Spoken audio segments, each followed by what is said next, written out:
Good morning, ladies and gentlemen. Welcome to Projects Day 2021 with the Department of Physics and Nuclear Engineering. We will begin here shortly with our first presentation by Cadet Osborne on the impacts of space weather.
Good morning, ladies and gentlemen. Welcome again to the Department of Physics and Nuclear Engineering, Projects Day 2021.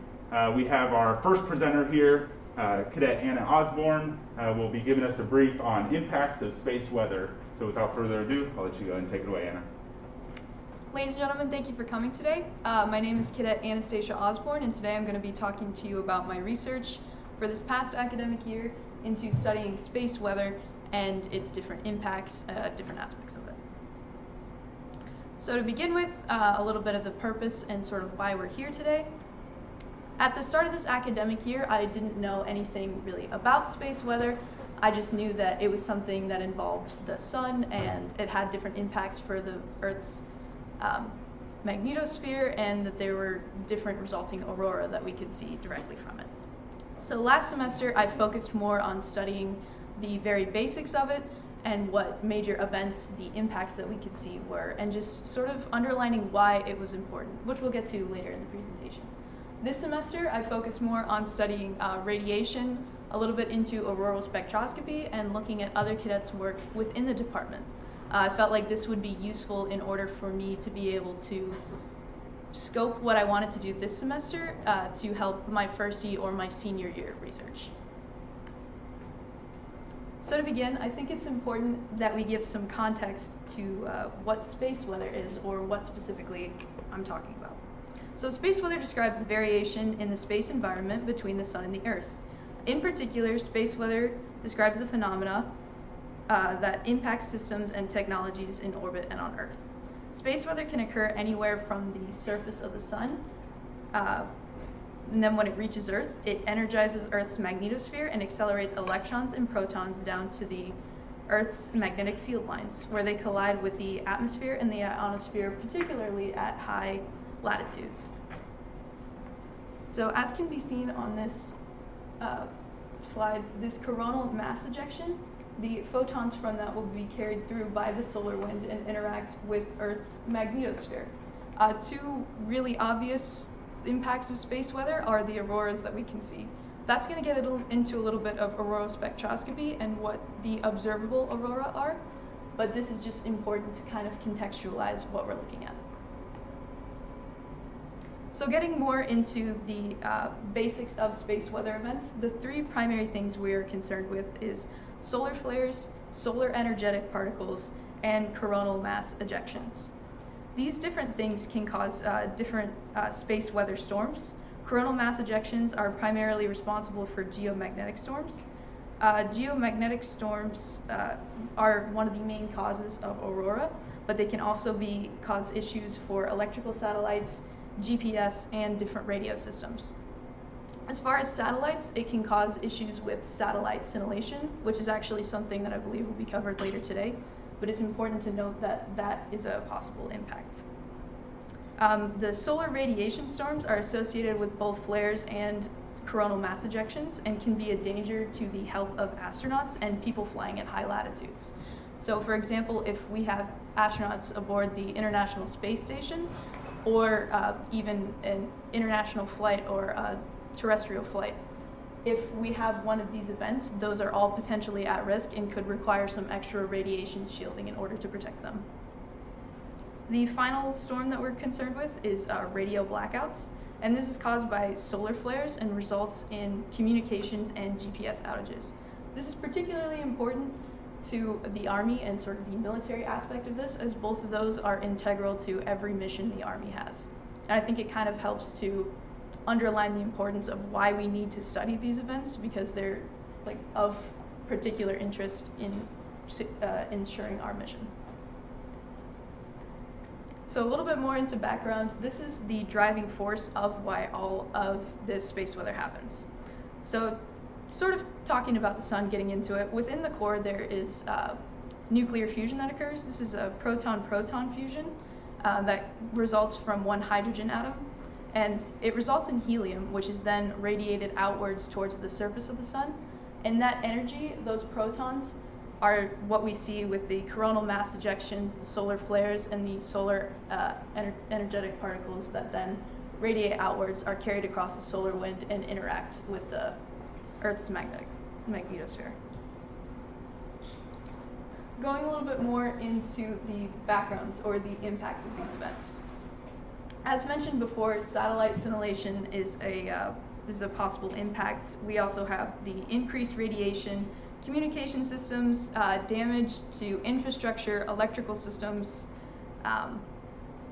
If we had a large event and say our electrical systems were taken off the grid, it would be really imperative for us to have a plan for, say, hospitals that would need to have like some sort of backup system to be able to continue caring for people, perishable foods and medication, heating and air conditioning, electrical systems, computer systems, communications, and even down to our public transport systems are very vulnerable to this sort of an event. An interesting one to note would be the Carrington event of the 1800s. While we weren't able to get specific measurements at the time, we know that it took all telegraph systems completely offline. If we were to have an event of that size today, it could potentially cripple our economy, our just movement in daily life, and we're not sure how long it would take us to get back online after an event like that. So moving more into what I covered particularly for last semester and this semester. On the screen, you can see a DST, a disturbance storm index. disturbance storm time index. And what's important to note is that this is over the course of an entire month. So you can kind of see what average looks like, and then that big dip represents the interaction between the Earth's magnetic field and the sun's. This is important because it underscores like the specific time that we see that space weather event. And the two that I chose to talk about today are the St. Patrick's Day storms and the May 1967 storms. So it's important to note that these storms aren't over the course of one day. It's generally spread out between a few, but this is the concentrated region that we're looking at.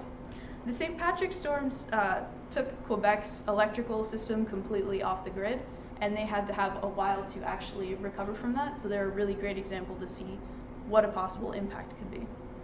The May 1967 storms hold a particular interest to our military, because at the time, the USSR, due to this event, observed or thought they were observing ballistic missiles from the US being launched.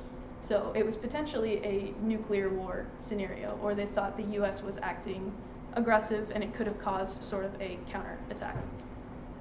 But it was important to understand, like to review the science and see that they were actually observing a difference in the Earth's, or a result in the storm, rather than an actual threat.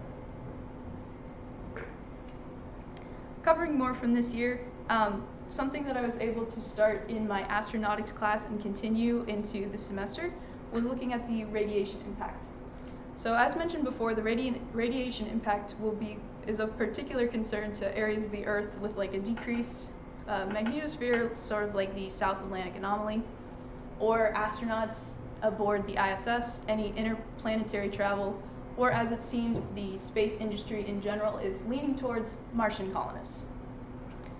Radiation risks that we know about are cancer and acute radiation sickness, along with a few others. Due to the decreased magnetic field, Mars will experience about 2.5 times the amount of radiation that the ISS does. So it's important to sort of focus our radiation shielding efforts towards this. The mitigation for these events will primarily be done through operational, dietary, and engineering systems. For the dietary, there are two primary sources. This can be supplements or medicines. The supplements include things like fish oil, strawberries, kale, things like that. And that's better for if we were setting up a long-term colony so that they could produce their own protection against it and it wouldn't need constant resupply.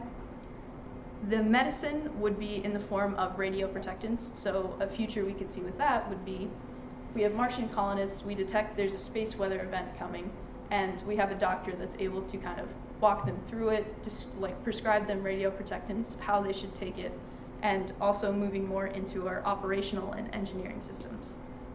Operational is pretty easy. It's just how long should you spend outside, or what sort of environment should you be working in. So theoretically, we could mitigate a lot of the maybe direct exposure to this radiation.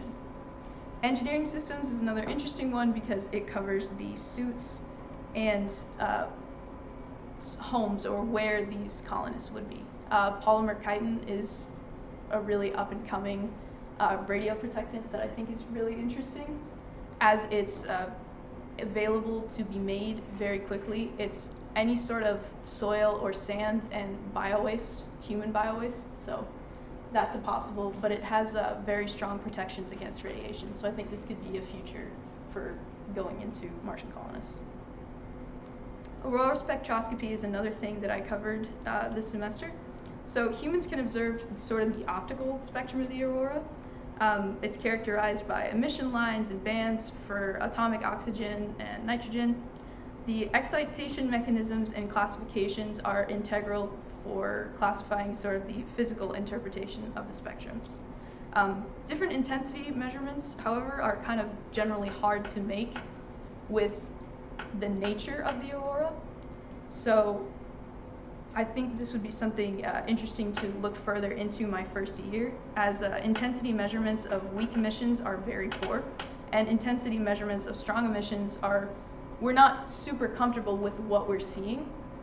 So I think that kind of underscores our lack of understanding or our lack of current ability in this field. So I think it's something that's up and coming in space space weather could be very useful for us and needs to be looked into a little bit more.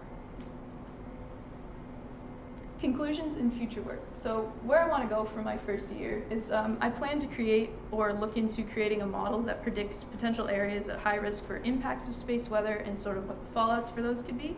The South Atlantic anomaly is of particular interest.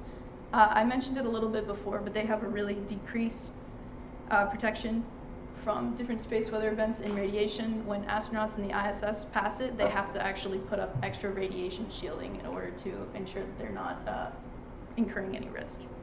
I understand that I can look at other cadets' work to build off of it. My weakest point right now would be like describing the mathematical relationships and putting it into software, but this is where I look to go.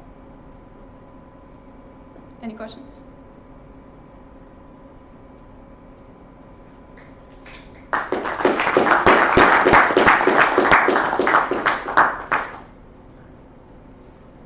Yes, sir?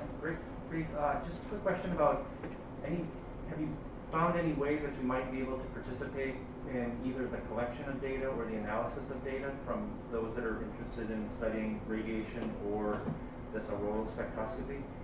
Yes, sir. So we actually have a cadet group that's focused on radiation. It's more of like the CLS department, but it would still be interesting to get with them and be able to take their measurements. As far as auroral spectroscopy, I'm unaware currently of how I can actively participate in taking the data, but there are plenty of online data banks to pull from, if that makes sense. Thank you, sir. Mariana, you mentioned engineering mitigation for radiation for Martians and also for the International Space Station. The systems we currently use, are those sufficient for the travel to Mars, or are we still working on that? Sir, while a lot of that is still theoretical, as we haven't been able to do that, my own personal opinion is that it's not sufficient enough. We already know that people aboard the ISS have a little bit more protection than those, say, on a Martian colony. So we know that those in interplanetary travel wouldn't be. So I think having what we have now is a great place to start, but I don't think it's enough. Yes, sir? I'm just curious, magnetic flares are known to cause some degree of like heart attack, right? And so people, people with cardiovascular disease, for instance, they somehow feel that. And statistics have been made that, more people have a heart attack on those days. I'm just generally curious, is there anything out there that describes how people react to commands, for instance? Would it be more difficult to control a large number of people in a certain operation on a day of the magnetic flare? Sir, are you asking, if we were able to tell people that it was coming, what would we be able to do?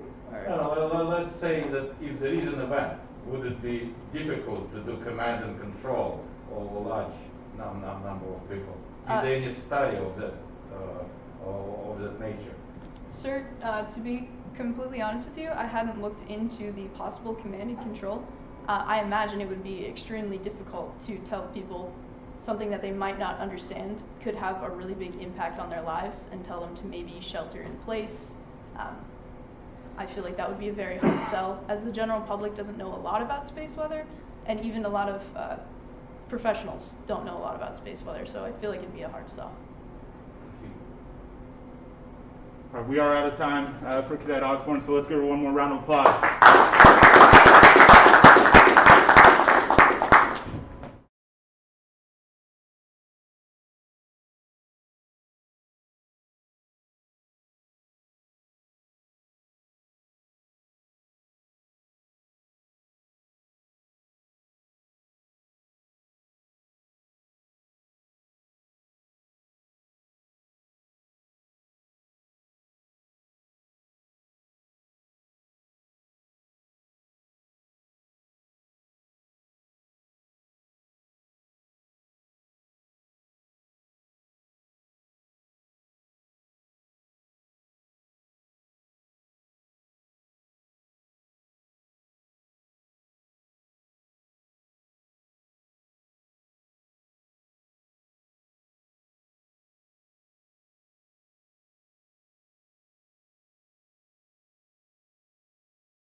right, welcome back, ladies and gentlemen. Our next presenter here is Cadet Constable, who will be briefing us on the topic of polar ionospheric forecasting using real-time IMF and solar wind measurements.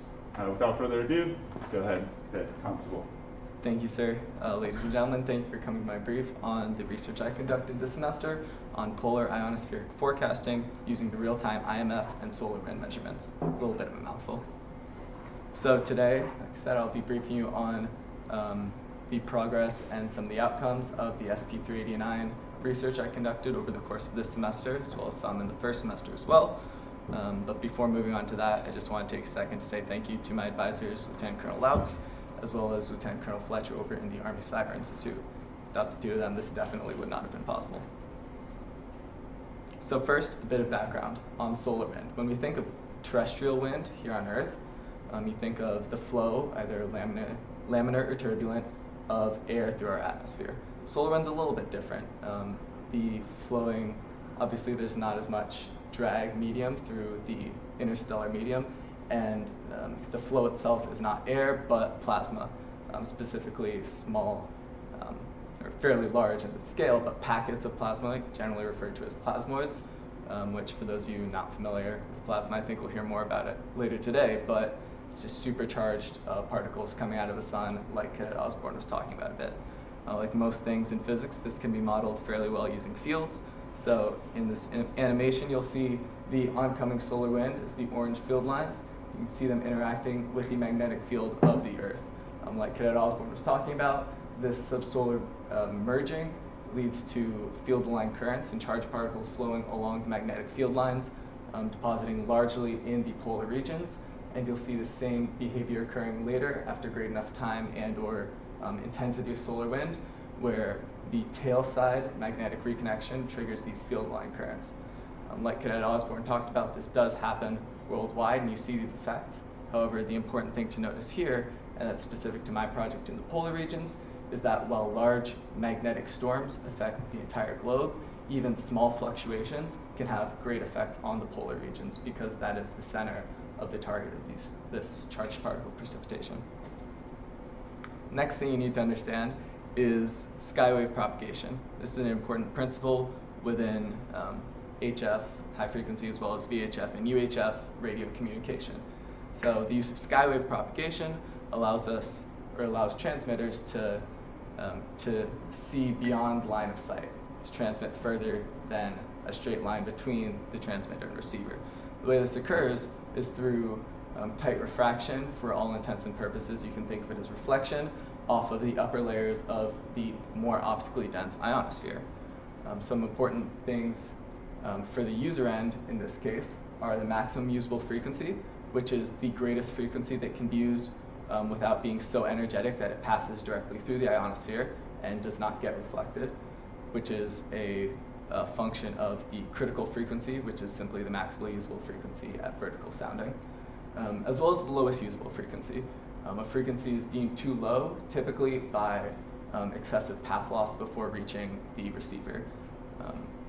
That means simply a signal of lower frequency and consequently lower energy is going to be too weak to be read by a receiver by the time it reaches that end.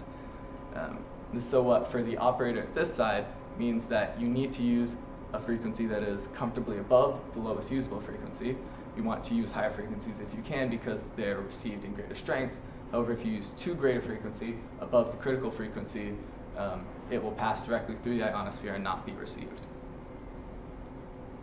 So my goal in this research project was to use real-time data from satellites at the L1 Lagrange point, which you can see here labeled L1 in the diagram, is a point of stable orbit between the Earth and the Sun.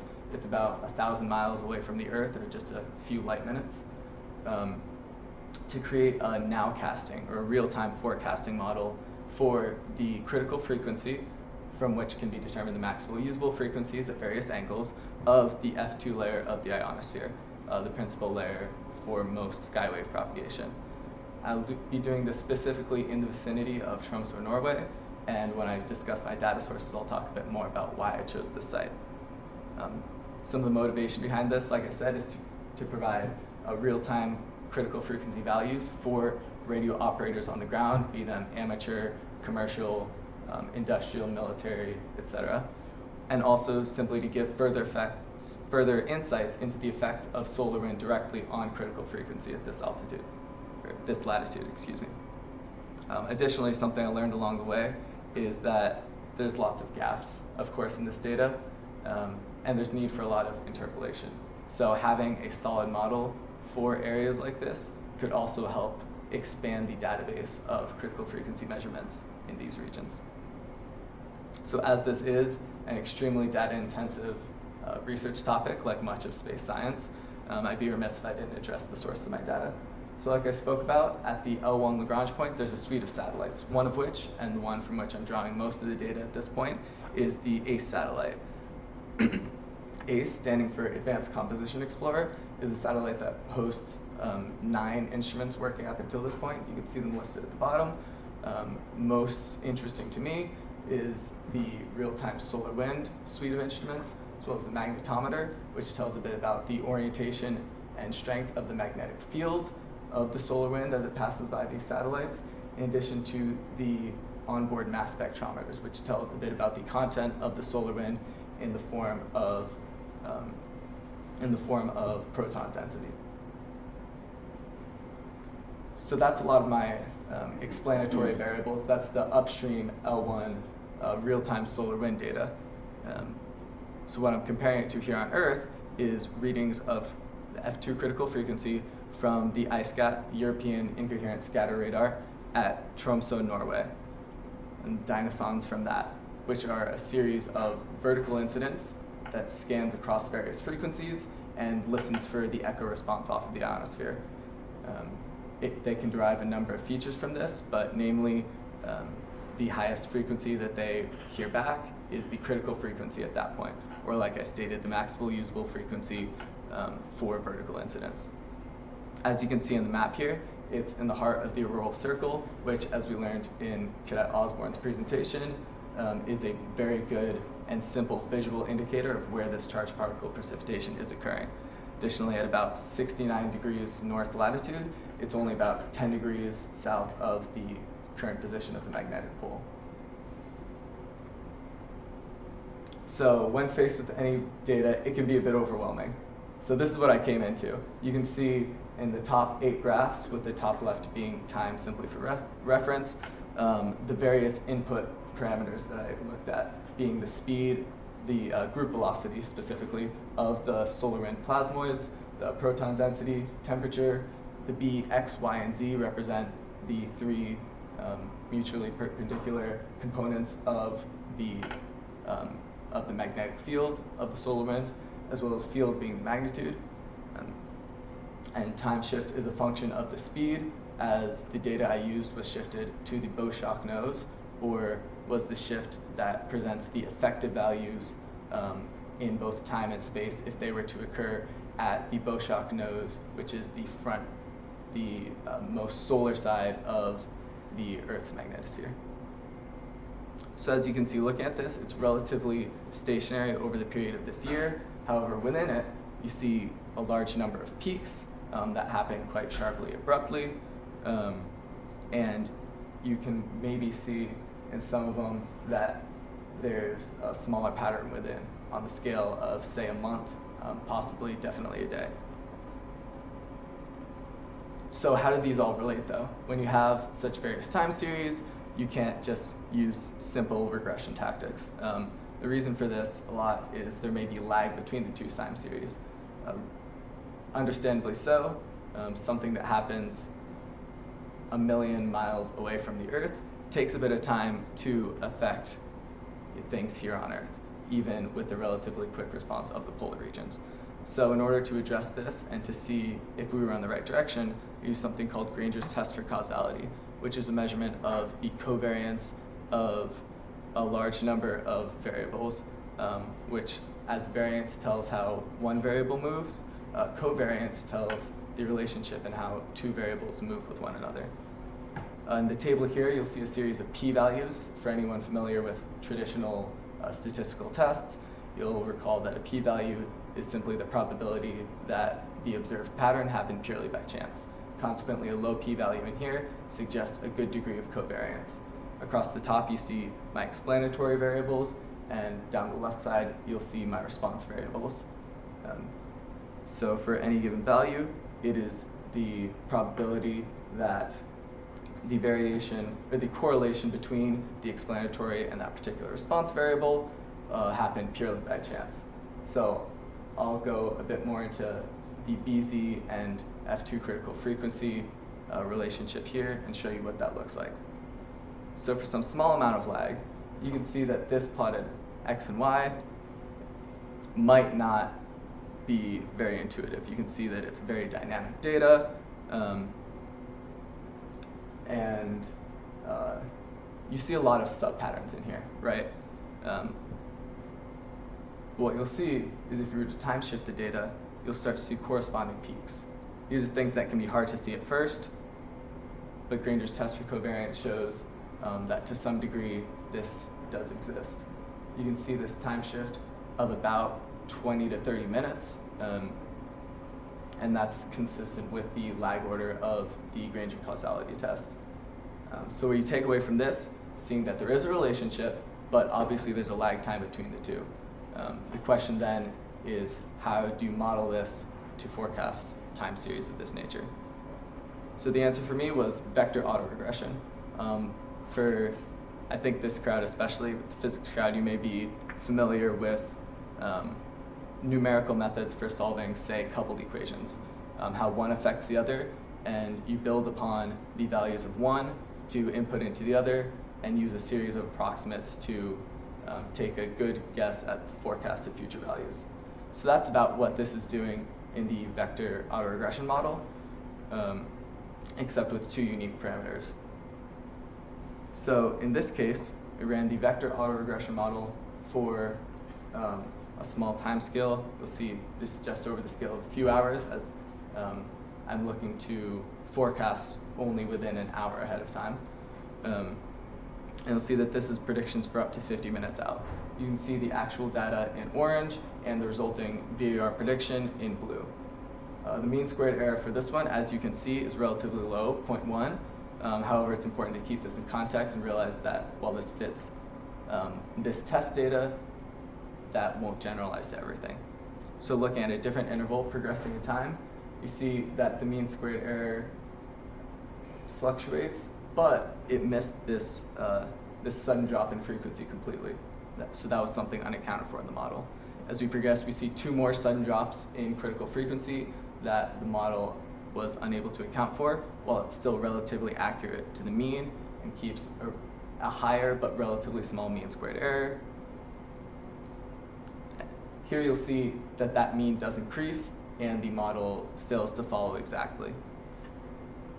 After 10, and now about 30 minutes, the model has caught up, has a relatively low mean squared error again, and consequently does serve as a good predictor for that value.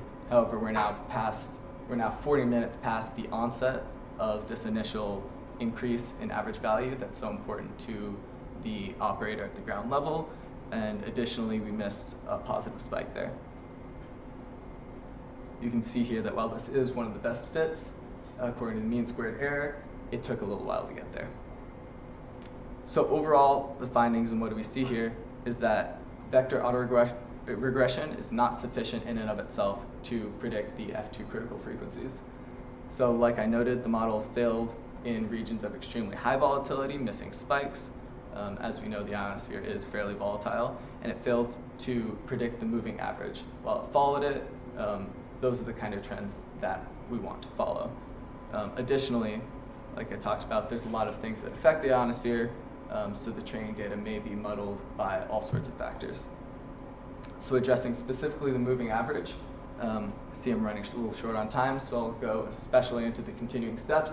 But moving forward, I would hope to have a model as depicted in figure 7 here that better accounts for seasonality, whether that's on the solar cycle, the annual cycle. As we know that St. Patrick's Day and Halloween are famous for their magnetic storms, specifically because of this, the equinox, where we're closer to the sun itself, that account for these variations. And consequently, a new model would be fitting not the raw data, but the variation around this expected value based on seasonality, based on day-night cycle, things of that nature.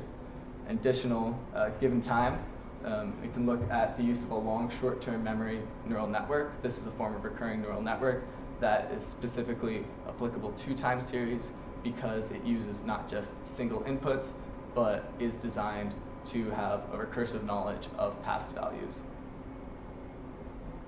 So ladies and gentlemen, thank you again for coming today, and I'd be happy to take questions at this time.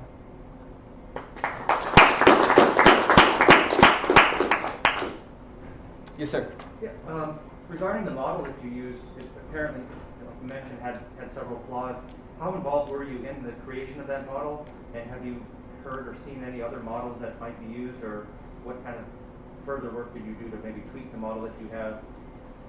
Yes, sir. So within this vector autoregression model, there are a few variables which I optimized for. One being the lag order. That would be, as you saw in this graphic, the amount of lag between the two time series. So that was minimized in this to about the 20-ish minute time scale that you see there in the image. Additionally, the degree of approximation, or the degree of vector autoregression, you can think of it as, though it's not directly the polynomial degree, you can think of it as that degree. So finding the degree which has the smallest amount of volatility, but still can fit the curve. That was done using an Ad-Fuller statistical test. And we determined that a third order VAR yielded the best data for this. As in regards to using an improved model, shown in the continuing slide, and that's something that I'm working on now and hope to be able to pass forward to future cadets. That's an autoregressive moving average model is the premise of this image, and that would definitely tackle that the flaw I noted in that it failed to move with the average ahead of time. Thank you. Thank you, sir. So, Yes, sir. So, Andy, can you go back to the slide that talks about the critical frequency? I think you had a graph in there. This That slide, one sir? right there, yeah. So is the critical frequency, what physics changes the critical frequency? Is it the density of the ionosphere? Yes, sir. So from a more simple optical standpoint, you can think of a greater critical frequency, which is directly related to the natural oscillatory frequency of the ions in the ionosphere, as directly affecting the optical index of the ionosphere. So in essence, the greater oscillatory frequency of these particles, which is directly related to the critical frequency we're trying to measure, increases the optical density. So of those things that you were taking from the satellite, of the measurements that are coming from the satellite, how do those measurements correspond to, or which of those devices best measures the frequency of I guess it's the plasma that we're worried about, the change in the density of the ionosphere? Is that true? Yes, sir. So out of all of the input data that I evaluated, regression after the fact of the model showed that the Z component of the magnetic field of the solar wind had the greatest effect. And what we saw in here, actually, you can see that the proton density, something that I thought was going to have an effect, just the makeup of the particles, did not have a huge effect on the final model, as did the BX component, X being defined as the dimension along the Sun-Earth line. So in essence, it is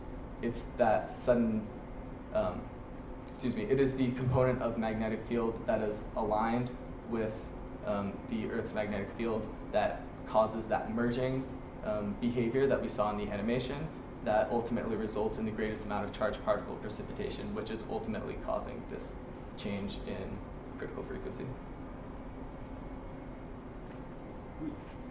We are out of time for Cadet Constable, so let's give him one more round of applause. Thank you.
Welcome back, ladies and gentlemen. We have our next presenter, Cadet Pierce, who will be talking about the topic of packet-based secure satellite communications. Go ahead, Cadet All Pierce. right. Thank you all for coming. So as a quick overview, I'll go over my project background, introduction to LiDAR and what the file format's going to mean for us in radio transmission. We'll go over some quick theory on the different modulation schemes and types that we've used in this study. Go over the actual experiment, the radios that we set up, the modulation scheme, how we analyze bit error rate and signal to noise ratio. We'll go over the results that we got and how we determined our best modulation scheme. And then our conclusion, what this means for our data and how we can improve it in the future. So as a quick overview for LiDAR, it's light detection and ranging. It uses a laser-based system that shoots a laser point at a target and reflects it back. Very similar to radar, just we're up a couple terahertz. It uses remote sensing application and reflects that data and forms these point clouds that help us with geospatial and remote detecting. So it gives us 3D GPS coordinates, and then as we'll see in a second, with other LiDAR formats, it gives us some more data points on top of that. It generates an LAS file, which is several gigabytes of just GPS points, of floating point numbers in 3 columns, X, Y, and Z. And there's a lot of military application with this LiDAR basics, definitely via CubeSat, something all the way up in low Earth orbit, being able to image down and reflect. We're seeing how can that data be transmitted in real time over radio down to a ground station on Earth. So it's a joint study with Cadet Adam Johantages. He is the LiDAR expert. So as a process, his side is going to be gathering that LiDAR data with his GIS equipment, handing it over to my side to modulate it on a radio using the best modulation scheme. Then myself receiving and decoding that into the same LiDAR file that was up on the CubeSat, and then receiving it and visualizing it in a point cloud. So this study is essentially LiDAR over radio. So we're taking that LiDAR data and transmitting it over radio waves in the UHF spectrum. So we're taking comparison between QPSK, quadrature phase shift keying, QAM, quadrature amplitude modulation, and then LoRa stands for long range efficiency on how we can transmit those 2 gigabyte, 11 gigabyte LiDAR files in real time on UHF. And then we're going to use commercial off-the-shelf materials with a CubeSat to build one from a study at Villanova that's being done simultaneously. So the current research, we looked a lot into file compression, into large file transmission for how other applications use radio transmission for CubeSats. So we looked into JPEGs and image compression, and then digital television over LiDAR. That's a lot of data points being transmitted in real time, and a lot of syncing to be done to sync those video frames together to have a cohesive image. That's what we want for our LiDAR data, seeing those point clouds visualizing in real time as they're received by the CubeSat.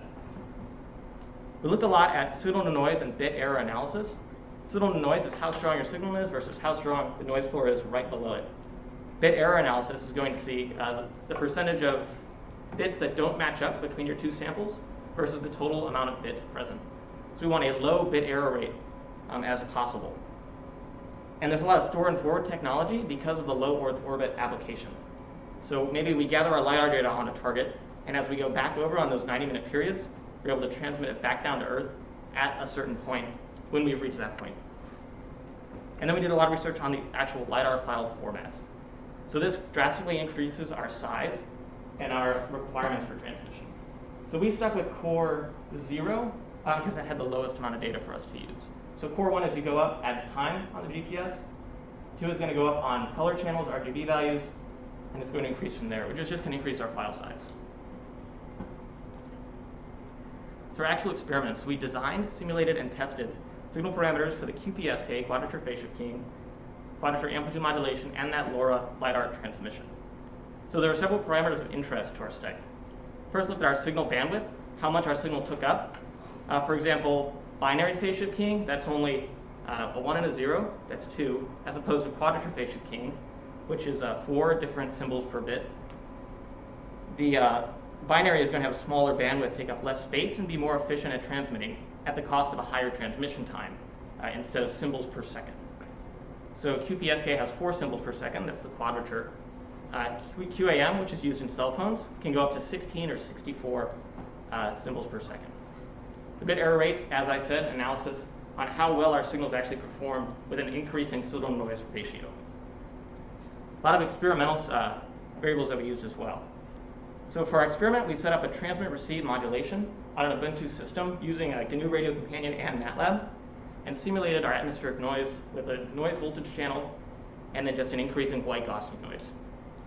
We recorded transmission time for 12 lines of LiDAR, then 100 lines, and then 1,000 LiDAR lines. We increased that noise incrementally to measure the percentage of the bit error rate. We developed a model and a graph after several iterations of this.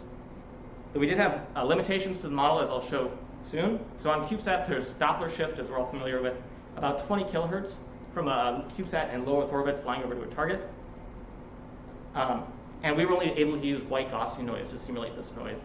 So there would have been channel fading and rotation fading that we couldn't account for, but that we can recommend for future studies.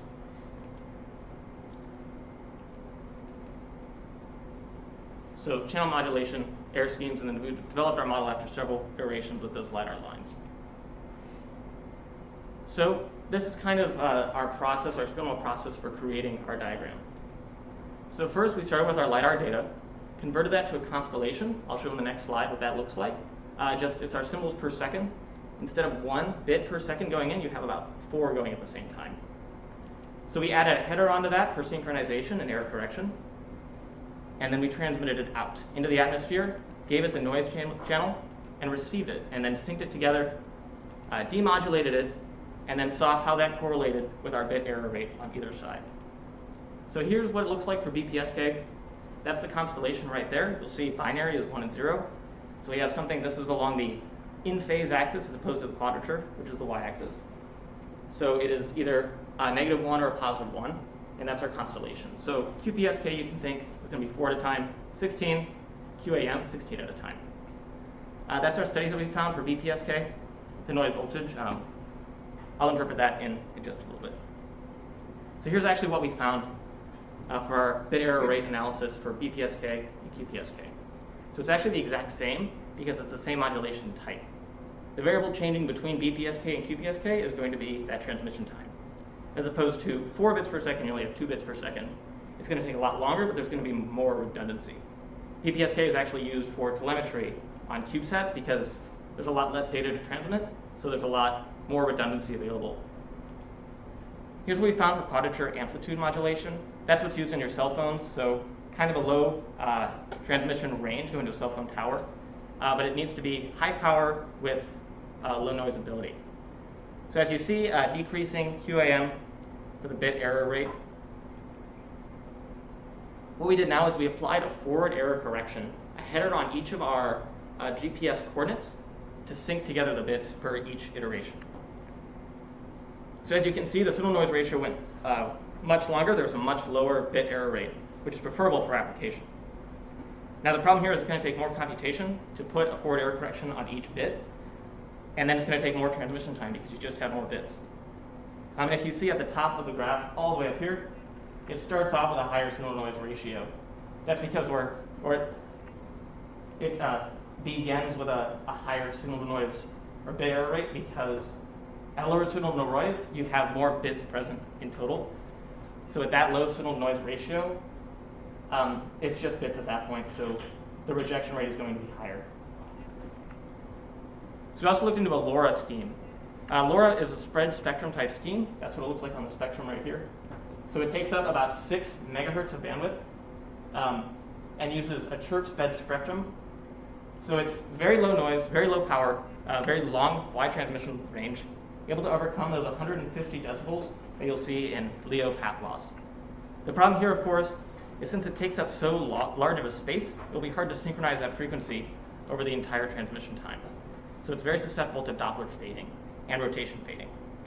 But it is inexpensive, and widely available. It's about $15 for a LoRa chip. So it does also an implementation. So validity. So we looked first at our channel model. That's Gaussian white noise. That's not going to change.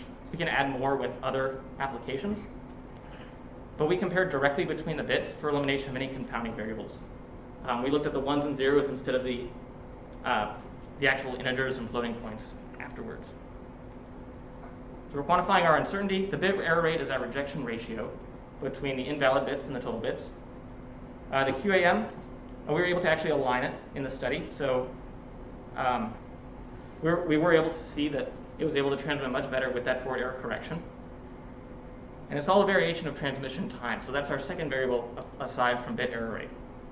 Our LiDAR mode, since we use core 1, that's that low part without any of the timestamps. If we increase the core, it's going to drastically increase that transmission time in the file size. There's also other variations of QAM. 8 QAM, obviously a longer transmission time, but a higher coherency redundancy. So some extensions to the study. We didn't account for Doppler shift. We knew it was present, and we made recommendations based on that. The Doppler shift is going to be nearly 20 kilohertz as it's flying over LEO over ground station. Especially with that rotational fading, which was hard to account for. You need to estimate the coherency and do several calibrations in addition to that forward error correction that we described before. Also the data rate analysis to see the symbols per second on each modulation scheme. So 16 QAM, 16 symbols per second, or maybe how that would work at a LoRa angle on how fast symbols per second that could work. So there are some gaps to this. A lot of the time when I'm presenting this work, people ask, why don't you transmit LiDAR data over LiDAR? Why don't you use optics and terahertz range to translate your LiDAR data back down? So it's near instant, it's a high data rate, but if you have a cloud or any sort of ground atmospheric conditions, a higher temperature at the ground station as opposed to space, it'll be much harder to receive your laser wave. There'll be a lot of refraction or reflection in there to coordinate. I actually am continuing this study at Georgia Tech over the summer, so I'll have to see how it goes. We're going to use high altitude balloons and to see how redundant and how coherent we can get a point-to-point laser communication. So as we saw, we looked at the modulation and the data schemes for 3 different types of files, phase shift keying, quadrature amplitude modulation, and then LoRa, to determine the best modulation scheme for transmitting a LiDAR file, a large 11 gigabyte file. We saw that quadrature amplitude modulation worked the best when applied with a forward error correction, but we were unable to account for Doppler fading and rotational fading. So in further studies, we're going to account for that fading, and then maybe apply it to a point-to-point laser contact. This concludes my presentation. What are your questions? Sir?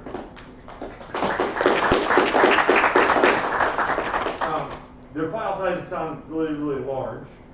And I think about, like, sometimes you need just a little bit of information, but later on you can get more. And then I think about watching Netflix when I have bad internet connection that gets better. It's like, I don't know how the dynamic compression works, but is that a system that could be useful if you were able to implement it? Yeah, of course, sir. So that can relate to the store and forward technology that we saw on storing that LiDAR data when you're taking it, and then maybe if there's better atmospheric conditions or propagation conditions, sending it down then. And also, there's also coherency and resolution on your point cloud. So this is kind of what our aim is right here. And so maybe you don't need as many points there as the LiDAR is actually taking. So a lower refresh rate would give you a more of an avenue, a higher ability to transmit at your actual speed.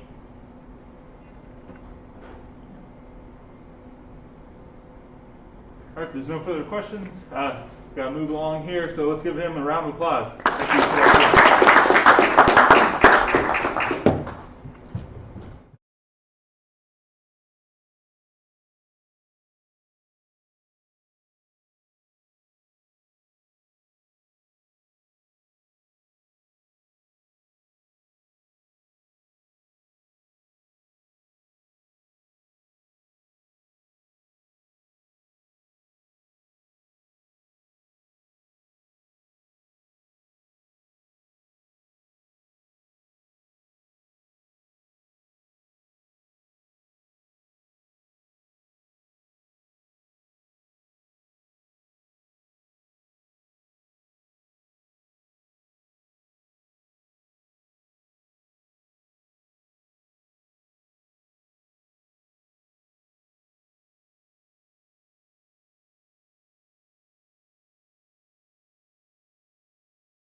Thank you.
welcome back, ladies and gentlemen. Our next briefers up are Cadets Harris and Terrell, talking about the topic of GPS scintillations and their link to ionospheric plasma instabilities. Gentlemen? Sir, I'm not sure. I could drink it. Go ahead. So, ladies and gentlemen, our brief is going to be over irregularities in plasma density and how they can cause phase scintillation in the ionosphere. Our purpose is to gain a better understanding of what causes radio wave scintillation and to provide more accurate models for transmitting radio waves in the atmosphere. So a little bit of background, some introduction. The ionosphere is made up of plasma that generally has a background density. However, this background density isn't constant, as it can change due to like photoionization rates. They create like high density plasma patches during the day. They can move over to the night side as the Earth turns. This causes gradient drift instability because as it moves, there's disturbances at the edges of the plasma. And it has been proposed that GDI can occur along the interface of flow channel events due to Kelvin-Helmholtz instability, because we see a very similar geometry between movement of plasma patches and the flow channel events as they flow across the top of the ionosphere. So, as Ezra mentioned, GDI is a result of Kelvin-Helmholtz instability KHI, so the first thing we're going to do is explore that. So the setup for this instability is that there's two different fluids of different densities stacked on top of each other, which creates a natural interface between the two. And as long as there's a velocity difference between these fluids in conjunction with initial disturbance at the interface, the instability will grow in a sinusoidal fashion due to the Bernoulli effect, which, just as a reminder, is an increase in velocity of a fluid corresponds with a decrease in pressure. So we actually kind of conceptualize that and understand what it looks like.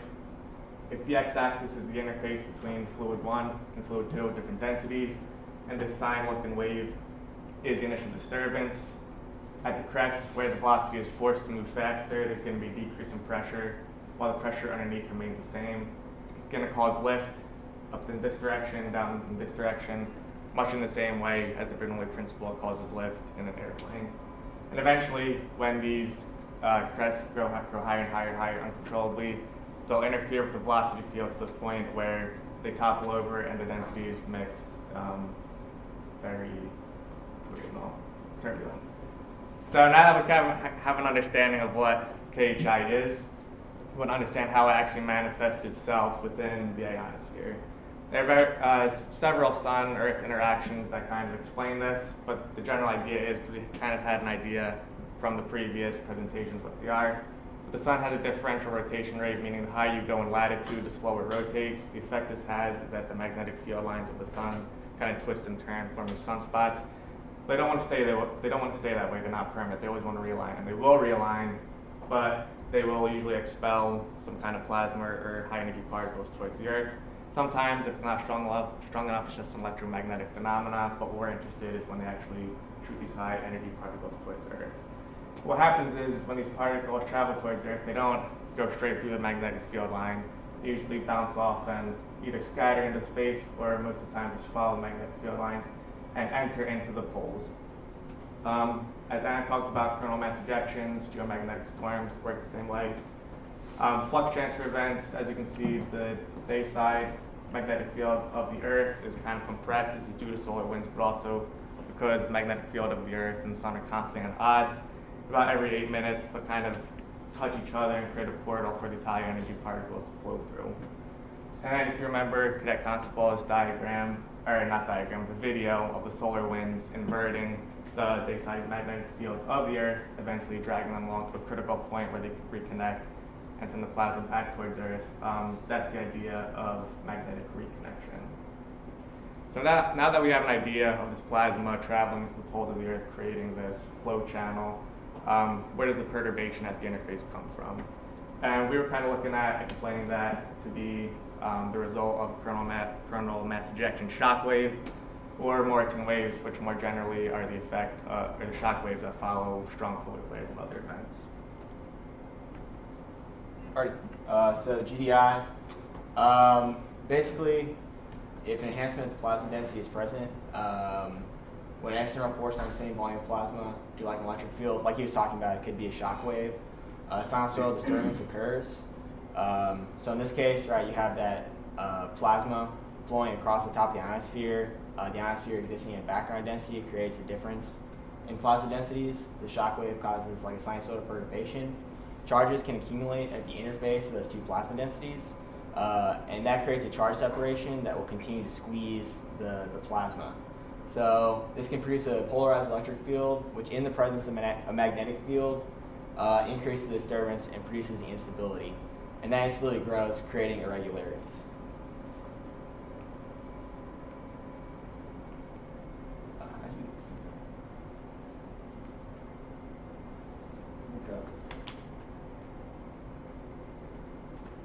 Hold on one second. Point to the computer. Make sure it's good. There you go. There you go. Awesome. So, as you can see, this is the charge accumulation at the boundaries. Because we have the drift velocity pointing from the low density to the high density region, it's basically packing that high density region with more plasma. This will cause a squeeze here at the interface because these charged particles will want to move to the charged particles on the left instead of the right because of basically what it is like the cyclotron frequency. The ions are going to interfere more in that high density region because they're larger particles. And this is the effect basically. You can see large irregularities in the plasma structure. This is at the edge of one of those polar cap patches that I talked about earlier.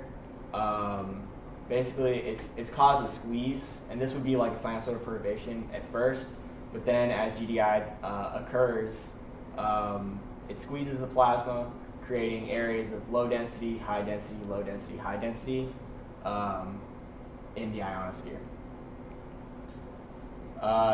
This causes scintillation because, as you can see, these areas of like low density, high density, low density, high density have different indexes of refraction. So as the satellite sends a signal as the satellite sends a signal to Earth, it passes through all these varying indexes of refraction that cause phase scintillation. And as Cadet Pierce was talking about, it causes packet loss because of those varying indexes of refraction. And he was talking about front-end error correction. That's a way to correct phase scintillation. Basically, as the phase becomes decoupled from the modulation, you lose data. So we came up with two theories of how KHI can actually break down to GDI and create these large-scale plasma irregularities. The first one is based off of a polarized electric field. So as the plasma moves from the sun to the Earth, the electrons are going to move faster than the ions just because they're more massive. But they're going to be kept together by a polarized electric field. And when they hit the Earth, it's going to interact with the magnetic field. And if the charged particles, it's going to interact with the magnetic field of the Earth. And if there's a sinusoidal perturbation, those charged particles can accumulate at the boundary, and there already exists a polarized electric field that will create a squeeze of the plasma, creating these irregularities. So the next is the fluid flow model. So Cadet Terrell talked a little bit about velocity fields. So as the fluid moves across, the way that the turbulent flow works is that it basically pushes it over the faster moving plasma at the top of the plasma slab is going to push over that sinusoidal perturbation, which means that there's going to be less velocity at the bottom, which is what actually creates the charge separation that we require for GDI to take place. All right, that concludes our presentation.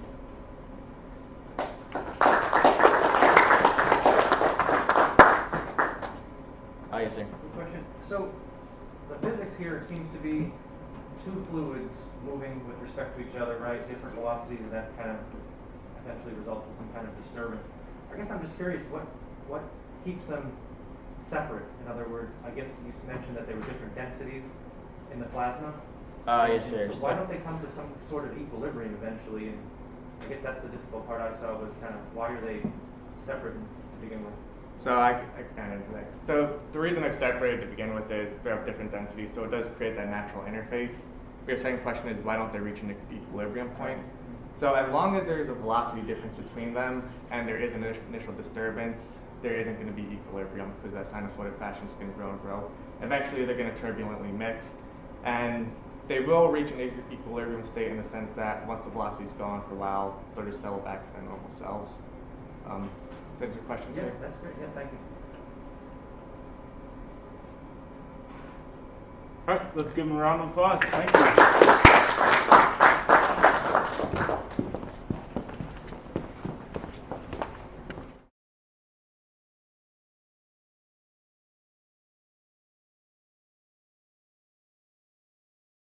And there is an initial disturbance, there isn't going to be equilibrium because that sinusoidal fashion is going to grow and grow. Eventually they're going to turbulently mix, and they will reach an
All right, welcome back, ladies and gentlemen. We have Cadet Debchek with us now on the topic of initial results from the Poker Flat Incoherent Scatter Radar Global Positioning System 5-beam mode.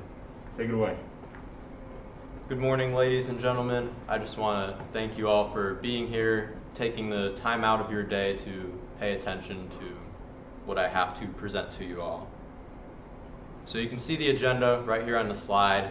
But really the overall focus of this research is that I am displaying and interpolating data taken by the Poker Flat Incoherent Scatter Radar on electron densities in the E region of the Earth's ionosphere. And this term I looked in particular at experiments taken on 26 August 2018, 10 November 2018, 28 February 2019, and 20 April of 2020. So, just to give you all a background on scintillation. Scintillation is the rapid modification of radio waves and other signals in the ionosphere, maybe due to a multitude of reasons with regards to atmospheric phenomena. Lieutenant Colonel Laux in her paper discusses how one of these sources are electron density gradients, and so that's what I've really been looking at throughout my time doing this research here. The scintillation conditions themselves can have a pretty adverse effect on the U.S. Army, Department of Defense, and civilian populations. Minor effects can simply just reduce the accuracy and the confidence of the results at hand. However, severe scintillation effects may deny our use of GPS altogether, preventing our receivers from locking onto signals. And just a little aside, with this research focusing on high latitude regions of the Earth, Russia is right there near us. So if our access to GPS is denied, that has huge implications from a military standpoint.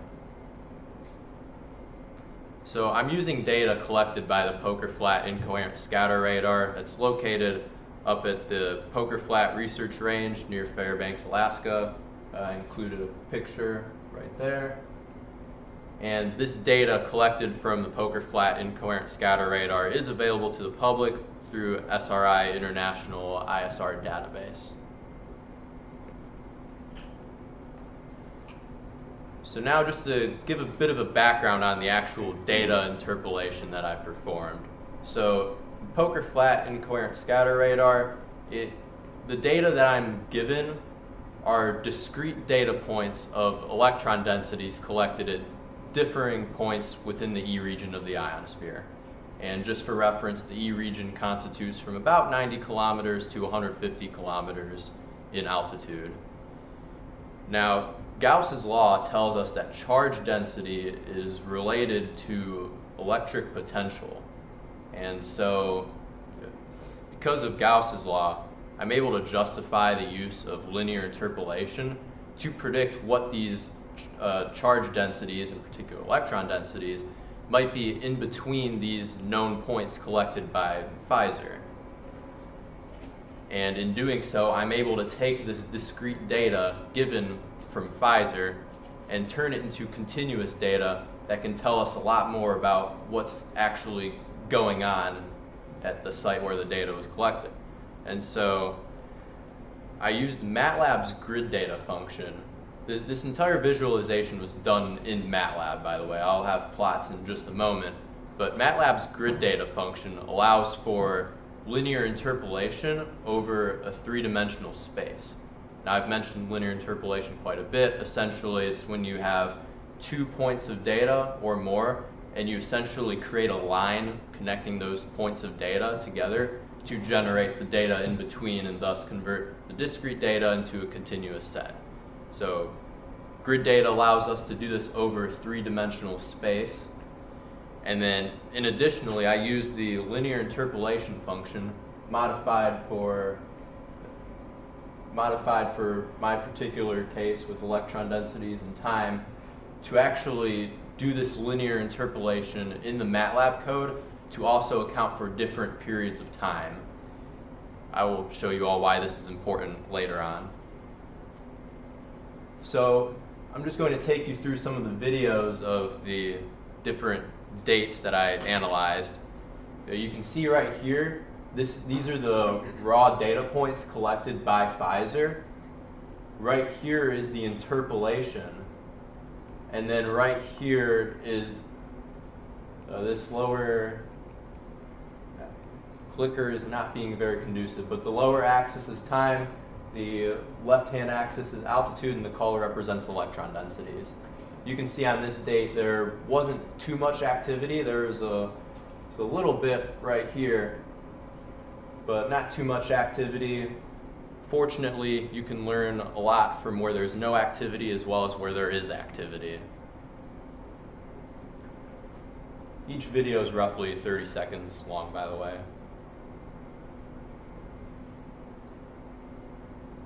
See, there's some activity.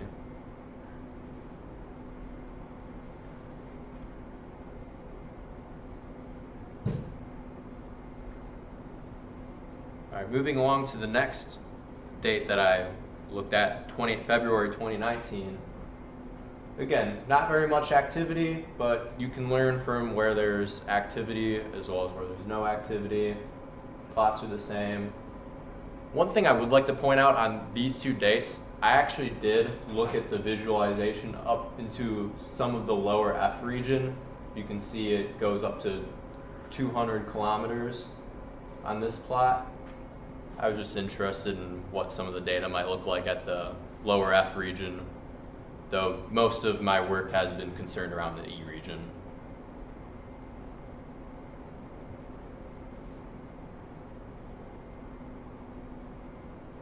See a little bit of activity. Since there's not much after this point, I'll just take you on to the next video. So this is the 20 April 2020 date. A lot more activity here. Interestingly enough, for the past two experiments and the next one I'm about to show you, they're taking in 15-second intervals. However, this April 20th one was taken within 1-minute intervals. So the time's moving a lot faster here. This is a shorter video, but that was very interesting to account for when doing the code. Also, one thing I'd like to point out about the plots, it is spliced at different altitudes just to show what's going on at those particular altitudes as well as overall along the side.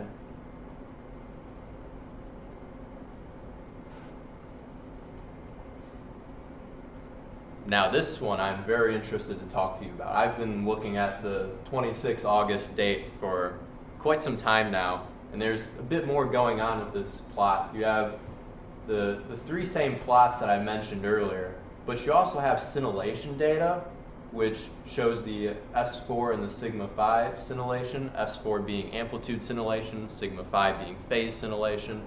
And you have GPS all-sky data here.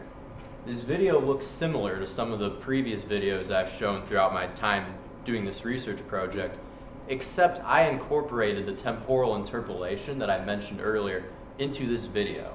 So if you notice, this time right here is directly reflected in this time up here.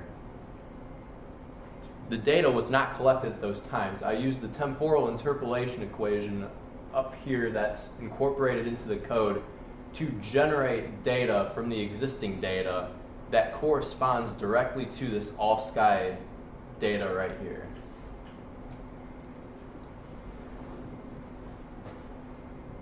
So spatial interpolation, it allows researchers to visualize the ionospheric electron densities that are in between the data points collected by Pfizer, thus allowing us to create continuous data from a discrete set. Temporal interpolation adds a whole new dynamic to this. Researchers may now construct electron density data sets that correspond to the times within other relevant data sets that can help create a much more broad understanding of what kind of effects can contribute to scintillation effects on GPS signals. So I hope that future analyses and future work in this topic will create different data sets across some of the different dates and hopefully combine some of these plots into the other dates so that we can have a more full understanding of what might contribute to scintillation effects on GPS signals. That is all I have. Once again, thank you all for your time. Thank you to my advisor, Lieutenant Colonel Laux, as well as SRI International for contributing to this work. I would be delighted to take any questions. Thank you.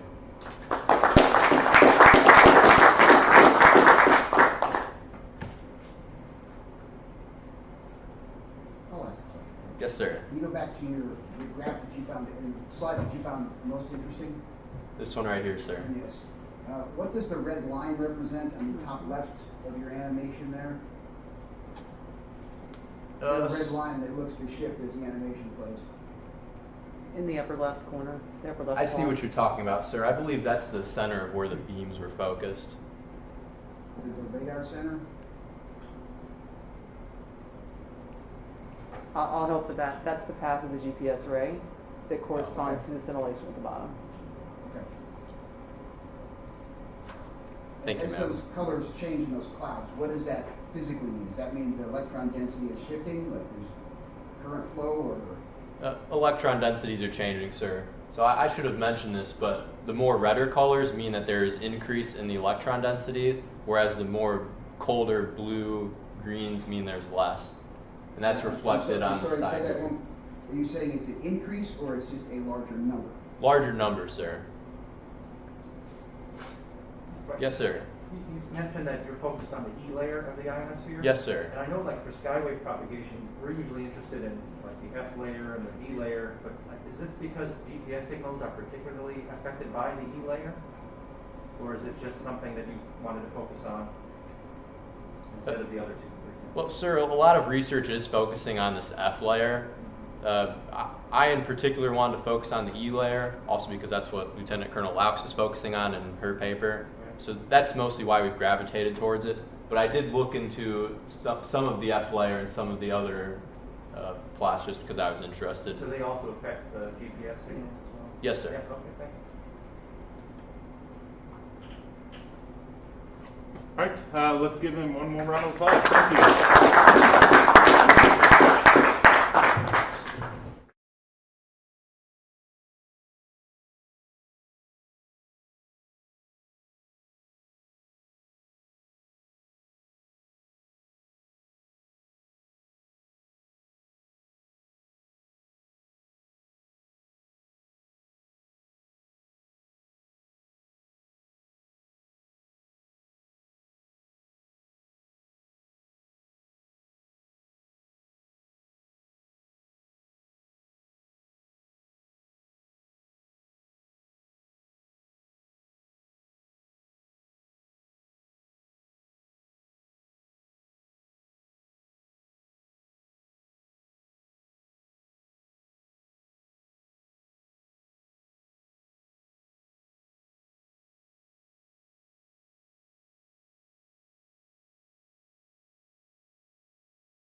All right, welcome back, ladies and gentlemen. Our next presenters are Cadets Rorick, Gittenmeyer, Latour, and Roberts, and they will be presenting on the topic of space radiation testing of commercial off-the-shelf electronics. Go ahead. So good morning, ladies and gentlemen. Thank you for coming to our presentation. So we are the Space Radiation Testing of Commercial Off-the-Shelf Electronics Group. I'm Cadet Gittenmeyer. I'm Cadet Roberts. Cadet Latour. So the purpose of our project is to test and improve the viability of commercial off-the-shelf electronics, including such as the Raspberry Pi computer, in a radiated environment, particularly looking at on a satellite in low Earth orbit. And the reason that this project is important is because low Earth orbit is used extensively for satellites.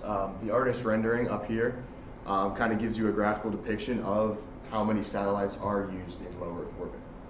Traditionally, these satellites have like individually manufactured computer chips to collect data or do whatever that satellite does. However, small organizations, including universities, including West Point for that matter, are able to send up their own satellites into low Earth orbit, especially like small modular CubeSats. Many of the functions of these satellites are not extremely complex. They're doing simple data collection, and small commercial off-the-shelf electronics like a Raspberry Pi computer could do many of the functions that those satellites need in place of much more expensive individually manufactured computer chips. So our project is to determine if these computer chips could survive in the radiation environment of low Earth orbit to do these functions on those satellites. And so our project works in conjunction with the Space and Missile Defense Command, particularly with a project called ACES Red, which is the Army Cost-Efficient Spaceflight Research Experiments and Demonstrations Project.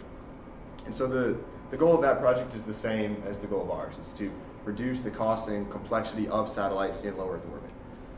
So ACES Red sent up a payload to the International Space Station in 2019 with a bunch of commercial off-the-shelf electronics, just to test the capabilities of those electronics. However, because it was inside the International Space Station and the protection on the ISS that used to protect the astronauts and the equipment on board from radiation also protected that payload. So they're not actually getting data on how their payload would survive in low Earth orbit. In a low Earth orbit environment, which is roughly 200 to 1,000 kilometers above the Earth's surface, we can expect, equipment would interact primarily with protons of about 2 MeV. That's like the primary energy within the spectrum of their interaction. So with regards to theory and testing, I have been on this project for 3 years now, so we had done experiments in 2018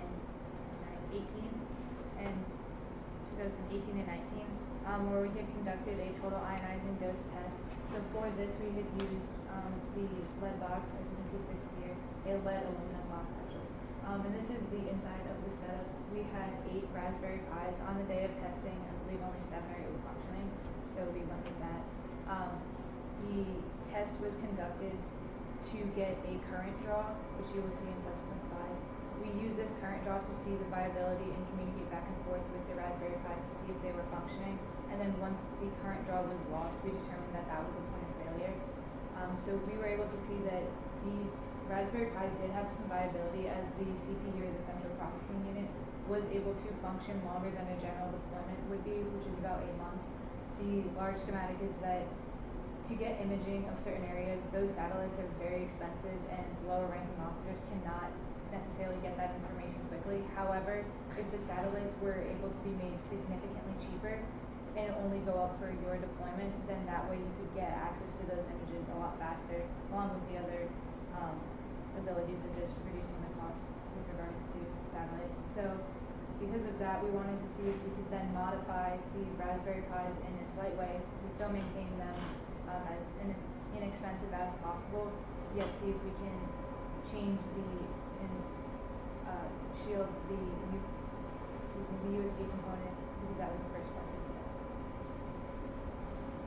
Okay, so my name is Cadet Roberts. I'm a computer science major, so I've kind of been in charge of the programming and kind of the testing, implementation, and designing how all the pieces are going to interact together. So here we have kind of the testing setup. And what this is we're going into AFRI, which is like a laboratory just to expose these things to space radiation, to what would be, what they would experience in space.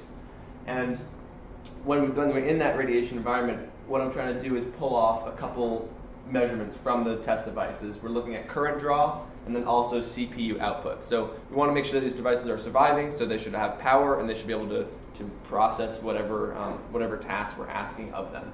And so we kind of have this setup that the highest level is inside the radiation environment, the middle level is directly outside, monitoring the things that are going on inside the radiation environment, and then out here is kind of us as the test runners, looking at all that data and seeing if our test devices are actually surviving.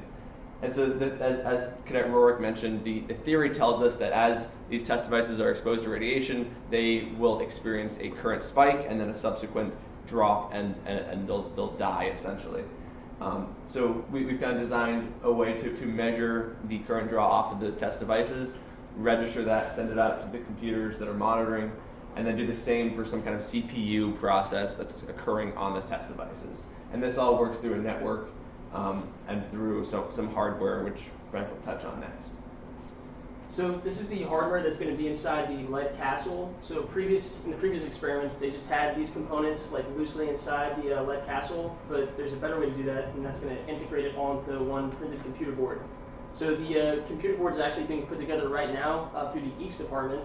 That's with Mr. Mosquera, and that's going to hold the Contra Maxi and all the current sensors as well as the JCT plugs. And this is going to make it easier to reconduct this experiment in the future.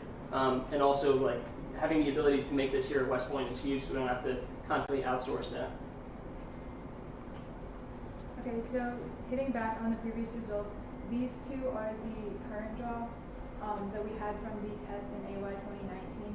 So you can see, especially the graph on the right, figure 5, we saw the sharp current drop at about 400 gray.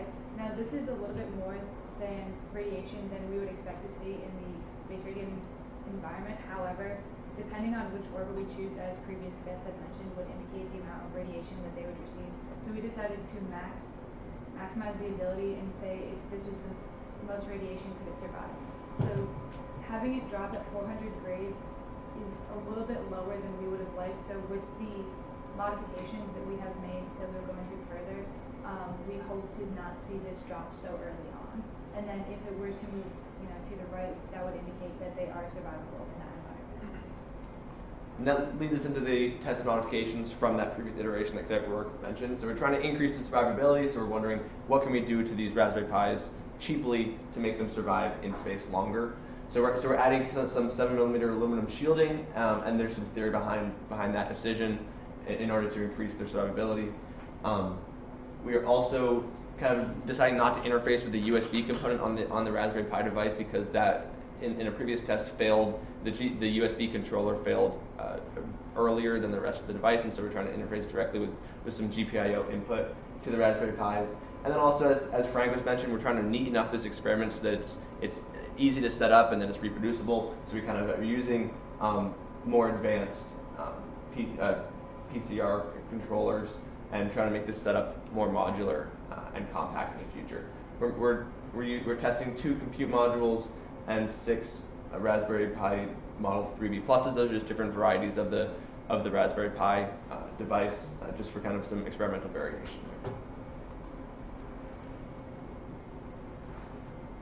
So with regards to results, what we have been able to do this semester has been set up everything thanks to Cadet Roberts and the coding Cadet Latour. We also had created a continuity book to ensure that they and future cadets are able to continue on with this experiment and will hopefully go into testing next semester. In addition to not only the total ionizing dose test, hopefully we'd like to conduct a single event upset test where we use protons as the particle of choice to use as a heavy bombardment in order to hopefully not penetrate the silicon bilayer that is inside the Raspberry Pis that would create these bit flips.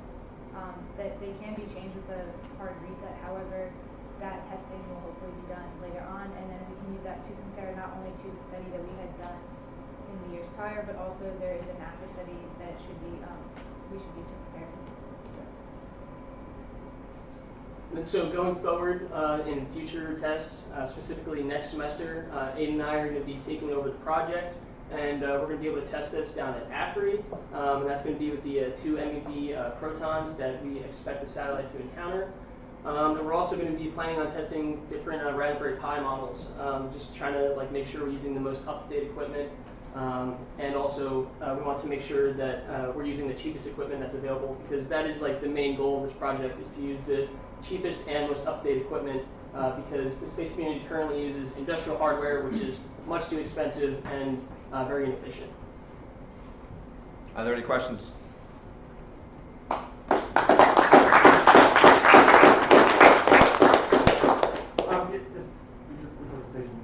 You talked about using the power draw as the mechanism for identification for failure.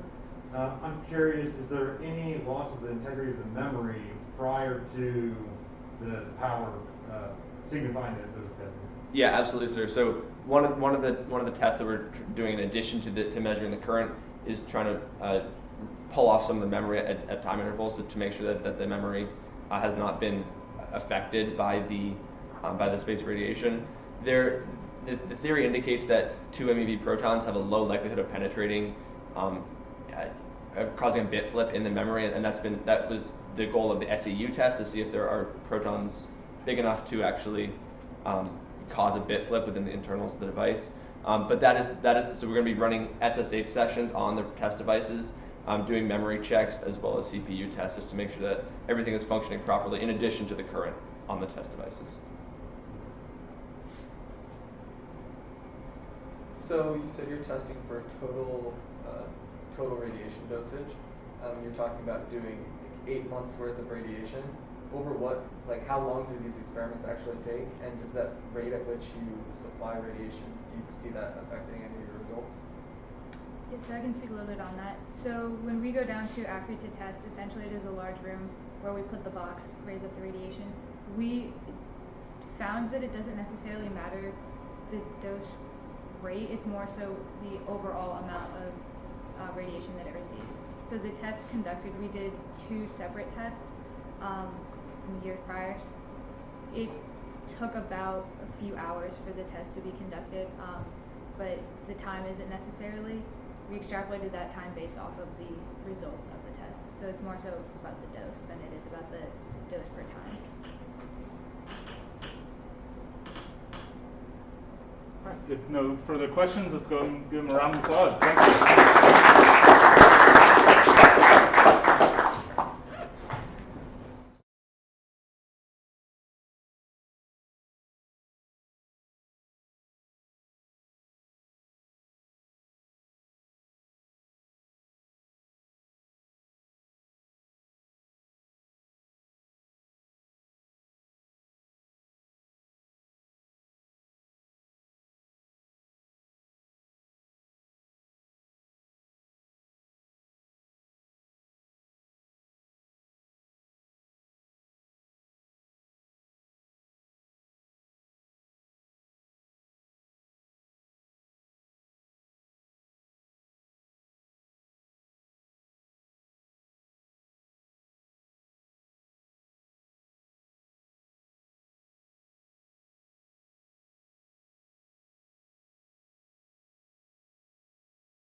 All right, welcome back, ladies and gentlemen. Our next presenters are Cadets Zegda and Haynes, and they'll be briefing us on the topic of manufacture, characterization, and optimization of an alternative boron potassium nitrate pyrotechnic igniter. Go ahead. Good morning, ladies and gentlemen. Thank you for attending our presentation. I'm Cadet Anthony Haynes. This is my partner, Cadet Michelle Zegda, and we are presenting on the manufacture, characterization, and development of an ideal optimized boron potassium nitrate formation for use in Spear rocket engine systems. And so some background on Spear. It was founded in 2018. It's composed of cadets from both the PaNE department and the CME department. We are working to develop a two-stage solid fuel sounding rocket with the ability to surpass the Kármán line, which is the boundary between Earth's atmosphere and space.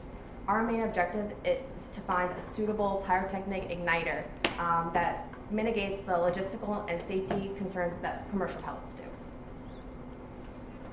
During an initial investigation, we determined that traditional manufacturing methods used polyester and peroxide binding agents, which were too dangerous and beyond the chemical expertise available to our department. And so we needed to, as our primary manufacturing objective, develop an alternative method. We identified that Viton fluoroelastomer, which is a rubber-like polymer, as an associative alternative, and that's used to essentially create boron potassium nitrate as a plastic-based explosive. And in terms of our energetic and mechanical properties, we set 3 objectives, primary being that our product produced a thermal output that exceeded or met the thermal output of commercially sourced boron potassium nitrate. Our second objective was that our product was thermally stable and that it was able to consistently ignite the primary propellant, which is ammonium perchlorate. Our third general objective is that our product was able to produce and exhibit consistent mechanical properties, and that it was able to withstand the rigors of launch and flight. And so our manufacturing process begins with mixing. We have, over here, I'll start with, it begins with we add acetone to our Viton to create this Viton slurry. We place that solution on our oscillator in order to facilitate this polymeric transformation. This takes a few hours, and after we're oscillating it, we're able to add our boron, and then we're able to add our potassium nitrate with our oxidizer. Following that, our second phase is the curing phase, in which we'll pour this prepared solution into our mold or our cast. And during this, the crystalline matrix of boron and potassium nitrate forms and will seat within the polymeric matrix of the Viton, and then we'll allow them to form as a fragments. From there, we take our fragments and we're able to grind them in either a mortar and pestle or a coffee grinder. The coffee grinder is actually very effective because it's able to grind them into superfine particles. And our coffee grinder that we use has a ceramic burr which prevents sparking, which prevents the ignition of our product. Fourth phase is the pressing phase, which allows us to control the direct mechanical properties, ensure that our pellets are able to withstand, again, the internal pressures of the combustion engine and the ignition chamber. And finally, we get our pellets. And so we're able to conduct testing, which will be described in the next slide, to ensure the quality assurance of each pellet. The second element of observation is that we have 3 formulations that we produce of boron potassium nitrate. The first is the PaNE mil spec, which uses the percentages from traditional documentation produced by the Department of Defense for production of boron potassium nitrate. Second is the Baja blend, which is the standard. This is from the inventor of boron potassium nitrate with the use of Viton and his optimized percentages. And then we have a third blend which had a higher Viton content, which we hypothesized would have more stable mechanical properties, and then it had very explicit set percentages of boron and potassium nitrate, which we hypothesized would have more optimized, efficient, and clean burn for the actual reaction of the explosive. So for our testing battery, it consists of both chemical and mechanical characterization tests. As you see in green, those are our chemical property tests, and in gray, these are mechanical property tests. And so to start for our chemical, we have oxygen bomb calorimetry, which tests for the specific heat of reaction, which is basically the energy output once one of the pellets are burned. Next, we have our burn rate, which shows the thermal impedance and pressure yield of when the pellet is burned. And then we have TGA, which is a thermal degradation test that tests for thermal stability and purity of either the element or the compound. And next we have our SEM-XDS, which utilizes the principles of electron microscopy in order to see the surface of each pellet to show the homogeneity of each pellet. For mechanical properties, we have the strain rate testing, which allows us to evaluate how our product will respond to any internal pressures. And then additionally, it allows us to contrast it to the industry standards, how typically commercially produced pellets are evaluated and approved by quality testing. Then we have shock stimulus, which allows us to ensure and validate that our product isn't going to be initiated by any blunt or abrupt impact. Third, we have micro indentation, which allows us to create a general profile of the tensile strength of the pellets and ensure that they have general deformation resistance and resistivity. Evaluating the calorimetry of our 3 different blends. For reference, we have the negative 6.49 kilojoules per gram, which is the industry standard of commercially produced traditional methods of boron potassium nitrate. The first blend that we produced was the high Viton blends, which had those enhanced mechanical properties. However, we see that actually had subordinate or insufficient thermal outputs. We evaluated that this would be insufficient for our operational needs. And the 2 different blends we have are the Baja blend and mil spec, which exceed by approximately 1.3, 1.4 kilojoules per gram. So it satisfies our initial objective of having a superior thermal output. However, we'll see they have different mechanical properties, which we'll evaluate later. So going back to our TGA, it is a thermal degradation test, and we are able to create a thermal stability profile for each. So looking at the graph on the left for our constituent molecular analysis, we see that initially with boron and potassium nitrate, which is shown in orange and yellow, that there's an initial mass loss of 11% and 4% respectively. We hypothesize that this is due to the desorption of water vapor because the boiling point of water is around 100 degrees Celsius, and that's where we see this initial mass loss. Additionally, for this graph, we see that as temperature increases, boron and potassium nitrate remain relatively stable. While the Viton, you see around 450 degrees Celsius, there's a significant mass loss to 0%. On the right-hand side, we have the TGA analysis for the 4 prepared formulations. And we can see that about to 350 degrees Celsius, all are thermally stable. So that allows us to validate and ensure that all 3 of our formulations are thermally stable to that second objective that we set. We see the expectable mass loss in correspondence to the mass loss from the Viton in our initial elemental analysis. And then you'll see that there's a gradual degradation of the commercially produced pellets, and we anticipate that that's due to the different binder that they use in their formulation. For the SEM, the scanning electron microscopy, for reference, the commercially grade pellets are at 500 times magnification, and the 3 other blends that we produced are at 200 times magnification. So what this infers is that their pellet size, their grain size, is much finer, which means that they have a much more rigorous grinding process, and this has implications for the burn rate, which Michelle will touch on later. In terms of our 3 blends, you can evaluate that they all have relatively similar homogeneity. However, there are pockets of potassium nitrates, little heterogeneous throughout our blends, which means that we need to revise our manufacturing process to ensure that we have much more efficient actual chemical reaction in the future. So as Anthony was saying about the grain size, as we see in the commercial grade, it does have, since it's a lot finer, it's able to have a much smoother burn. One thing to note about the commercial grade that's different from our other 3 is that this was manufactured with a different binder. They were able to use peroxides while we were using a Viton fluoromer binder. Why it also has a little bit of green, we hypothesize that there's also metals in it. So they're not exactly like our other 3 blends. One thing to note for those 3 blends is that there's a lot of ejectiles that we are saying that we hypothesize are boron, excess boron being ejected. We don't think this is necessarily a bad thing. We actually think this could be an advantage for the application of our pellets because this can cause a chain reaction with the other pellets for the rocket. And so this is a short video of our burn rate test for one of our Baja blend pellets.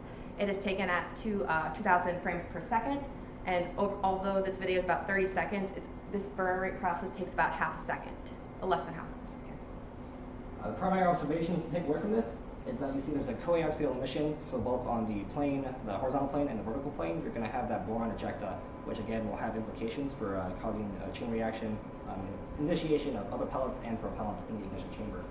And then secondly, you have a high volume of gas output, which is going to be the oxygen that's your primary propellant, the ammonium perchlorate will need to react in low atmospheric conditions.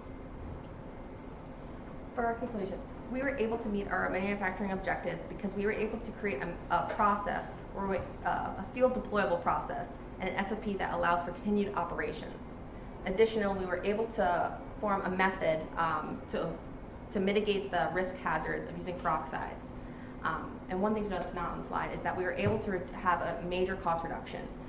During the first year of production, we use commercial pellets, and it costs about $180 per gram for the pellet. Well, we've reduced it by 98.8% to approximately $2.92 per gram for the pellet. Evaluating our experimental objectives, we were able to validate that multiple blends, the Baja blends and the mil-spec blends, are able to supersede the thermal outputs of commercially sourced pellets. And then evaluating our chemical and mechanical properties, we have a holistic testing battery which ensures that every batch we produce is able to have consistent and reliable chemical and mechanical properties that will perform how we need them to operationally. For future work, in the coming weeks we are going to be testing for the mechanical properties, which that we talked about earlier in the testing battery. Additionally, we are tomorrow morning we're getting up bright and early, and we're flying to Spaceport America to actually launch our rocket. Yes, we validated everything chemically, and so going and launching this rocket will ensure that our product performs operationally exactly how we need to. Any questions? Yes, sir. Yeah, I do have, I think I have two questions. The first one is, you showed the thermal degradation over time, or as you increase the temperature. Yes, sir. Do you know the temperature profile that you expect the pellets to experience while they're being launched? During launch, we know that the product burns at approximately 1500 degrees Celsius, and initiation, the reaction will begin initially at 700 degrees Celsius. So we expect that the ignition chamber will be burning in excess of 1500 degrees Celsius, sir. Okay, I think I was asking, like, during the first stage, the second stage is sitting in a station, well, not station, it's moving, but nothing is happening within the second stage until this is ignited. Yes, sir. Is there a temperature profile prior to its ignition that you're concerned about? Yes, sir. So that goes back to our second objective with thermal stability. We don't expect that the secondary stage will experience any temperatures higher than 350 degrees Celsius. And so by ensuring that all of our products are able to be thermally stable below that threshold, we'll know for certain that our products aren't going to ignite prematurely. Okay. And then my second question, was there a difference in rate of burn between the pellets you created and the commercial ones? Do they release the energy at the same rate? Sir, actually the commercial ones had a longer burn time, but that doesn't necessarily for what we need it for. The quick burn might actually be better for what we were using our pellets for. Yes, sir. It had a much more stable, more flame-like burn, and it did take a longer scale, so the pressure wouldn't necessarily be as high. But it did have a higher gas volume output. The commercial one? Yes, sir. Okay. Do we have time for one more question? Yeah. I have a question about the thermal stability also. I was just curious, so when you measure that, what device or what equipment do you use here to do that, to raise the temperature that high? And am I correct in saying that when you do that measurement, it's while the pellets are being heated but not ignited? Yes, sir. So we actually use a TGA analysis machine, thermal gravimetric analysis machine, exclusively for this experiment. And we were working at a very small scale. We only used approximately 0.05 grams or 5 milligrams of this substance to evaluate it.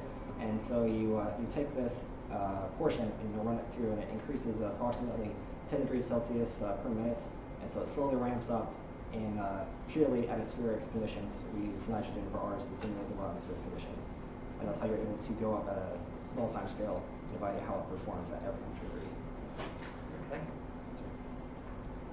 Thank you for the presentation. Let's give one more round of applause.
Welcome back, ladies and gentlemen. We have our next presenter here, Cadet Ritchie, and he'll be briefing us on the topic of attitude determination and control system for the Black Knight satellite. Thanks, sir. Ladies and gentlemen, good morning, and thank you for coming out, watching all our presentations today. I'm Cadet Ritchie, and today I will be presenting to you all my research for this past semester, which is the attitude determination and control subsystem for the 3U CubeSat. So a little bit into the purpose of basically what this project is trying to achieve. Basically, I have been trying to work to develop the attitude determination and control system subsystem for the Black Knight CubeSat that is in conjunction with a lot of other departments, PaNE, CME, even EECS. So moving on to a little bit of background, kind of laying out the components. So what the Black Knight CubeSat is it is a 3U CubeSat, also referred to as a nano satellite. And what the designator for 3U means is that each U is just a unit, which is a 10 by 10 by 10 centimeter, basically structure, if you will. And so the 3U designator means that we have 3 of these units that are stacked one on top of the other. CubeSats are a lot more inexpensive than some of the larger sats. A lot of universities or other independent research projects use these to gather data or other really specific purposes. Instead of being launched, with the sole purpose of one rocket, a lot of times these smaller satellites will kind of hijack a ride on some larger satellites, at which point, once that rocket reaches a certain altitude, it'll shoot out about 50 or so of these into space. So I mean, right off the bat, we have problems with attitude control because many of these satellites experience tumbling right when they're launched from the rocket. So then moving into the very specific subsystem that I've been working on, it's ADCS for short. I will be referring to the subsystem from this point forward, but it really composes 2 different components. One is attitude determination, so that is figuring exactly how we are pointed in space. So with that is kind of determining how we're aligned along the X, Y, and Z axis with heading, roll, and pitch. And then the other side to this is control. So actually being able to control where we are pointing, first stabilizing the CubeSat, and then making corrections as necessary based on whatever payload we may have on board. So the main physics really behind this is using Earth's magnetic field. So as Cadet Osborne kind of talked about when she started us off this morning, you can see down here in the bottom left is kind of like a mapping of Earth's magnetic field, and you can see that it's not uniform throughout the entirety. She specifically mentioned down here, down there in the blue, here is South America, the South Atlantic anomaly, where that's actually about 200 microtesla lower field strength than nearby some of the poles, where you're going to find around 600 microtesla. Those are really going to be the strong points. So although throughout Earth's magnetic field, the field strength varies, you can see up here it's still generally represented as a dipole. So this really gives us kind of like a basis to work on. It's not constantly changing randomly. We have general field lines that we can follow and things to expect. So moving on to the actual components that I've been working on. So number 1, we have the magnet torquers. These magnet torque rods are going to be the actual actuators that help us with the attitude control aspect. Basically, when it boils down to it, they're a solenoid, and when you run the current through it, it'll create that magnetic field. And what do magnetic fields like to do? They like to align with one another. So in the microgravity environment that is low Earth orbit, the CubeSat will be able to turn based on these 2, Earth's magnetic field and the magnetic field created by the magnet torquers, to align with each other. And this is really where we're going to get the actual control point and what we'll be physically turning and pointing our satellite. You might think, just right off the bat, that the field lines, the magnetic fields want to align, that we can only line ourselves up with Earth's magnetic field, and we can't really control which way we're pointing. However, this is not the case. For the 3U CubeSat, we plan to have a 3-axis magnet torquer rod. So that'll be 3 separate rods, and when these rods work in conjunction with each other, they can create a magnetic vector. So for example, say just looking along the x-axis, if Earth's magnetic field is aligned at 90 degrees, and currently the satellite is at the 180 degree mark, but we want to move it 45 degrees to the left or what have you. We can actually control the amount of current that we put through these rods in conjunction with each other, and then we can create that magnetic field 45 degrees off of where we actually want to be. So then when these fields align, the physical structure of the CubeSat will be 45 degrees off of that 90 degree marker, which is what we want. So then moving down to the magnetometer. So this is our magnetic field sensor. This is what gives us the data from Earth's magnetic field in the X, Y, and Z direction. And this is kind of used as the input for control. That tells us where exactly the vector for Earth's magnetic field is at that point. And that data is what we use to determine how much current we want to put through the magnet torquers. And then the main processor for this is the Arduino Uno. All the code was done on Arduino, and that's the main kind of processor we've been using. Another part, is the motion shield. I'll get into that a little bit later on another slide, but that will provide more of the attitude determination readings. So, moving into results. Here in the top right, that first picture, this was the work as of this time last year. And then down here on the bottom picture is the work currently. You can see we've made a few changes. From the end of last year, we had no magnet torquer rods at all. They're non-existent. We had a detached magnetometer, as you can see here. Last year was an MPU 1950.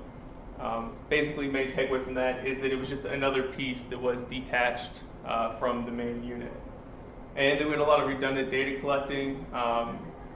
We were getting a lot more data than we needed. We were getting inputs from the magnetometer, every 100 milliseconds. For the purposes of attitude determination, this is really high. We just need a generalized generalized reading that we can work from.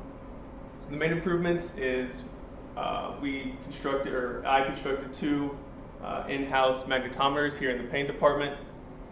These aren't as efficient as ones that we could order online. However, they are good for testing. Rather break something that costs $5 to make than break something that costs $1,000 to make. So we have that. We integrated the motion shield. It is a Arduino 9-axis motion shield that not only does it provide the magnetometer data, but also gyroscopic data with heading, yaw, and pitch.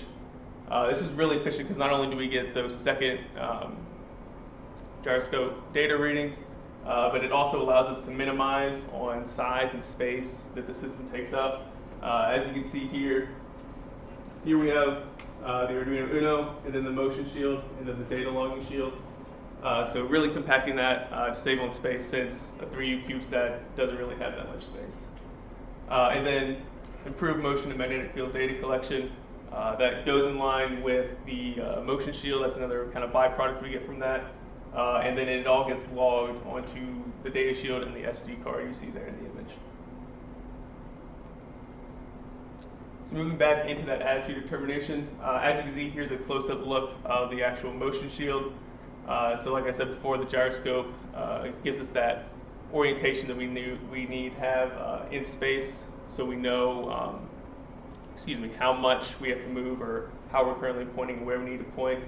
If we need a example, if one of the payloads on board is some kind of imaging camera, or for more direct military, like satellite communications, transmissions and receiving, this allows us to be more accurate, up to 1/10 of a degree of how exactly where we're pointing. And then the logging ability, now we are able to log the magnetometer readings as well as the gyroscope readings, and then from that move that into how much current we are running through the magnet torquers. So then for control, as I mentioned before, we have the in-house magnet torquers now. We have a 7 a 7 centimeter set, and then a 5 centimeter set. Both of these were just used for testing to see how big do these really need to be in order for them to work. And then moving on to the H-bridge controller here, you can kind of see how that works. In this case, the DC motor is actually the magnetorquers. And from this, not only can we control how much current is running through the magnetorquers, but in which direction. So instead of going 350 degrees around one way, we can go 10 degrees the other way. And this will really cut down on our power demand for this subsystem, freeing up more power for other systems on the CubeSat or whatever other power requirements that the payload or anything on the bus might have.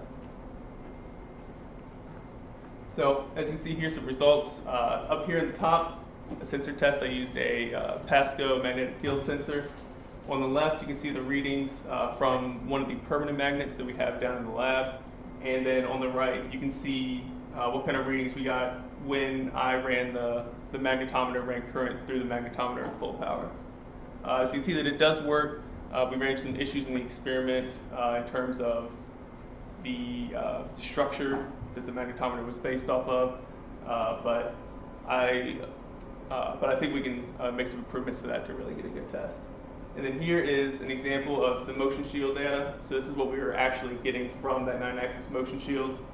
You can see the timestamps on the left there, the X, Y, and Z axis for the magnetometer, and that is measured in microtesla. So that data, and then over here is the gyroscope, so the headache, roll, and pitch. And you can see here, just as an example, I rolled the motion shield itself, and you can see how that changes, and then setting back down, how it goes back to normal. So just as a good visualization on what kind of data that we're actually collecting to use for the magnetometers, or excuse me, magnetorquers. So for future work is really just fully integrating those two separate components into one system. So work on just pulling that data that we're getting from the determination side and really just feeding it through the control side, so it can really be an iterative system independent of any constant inputs, if you will.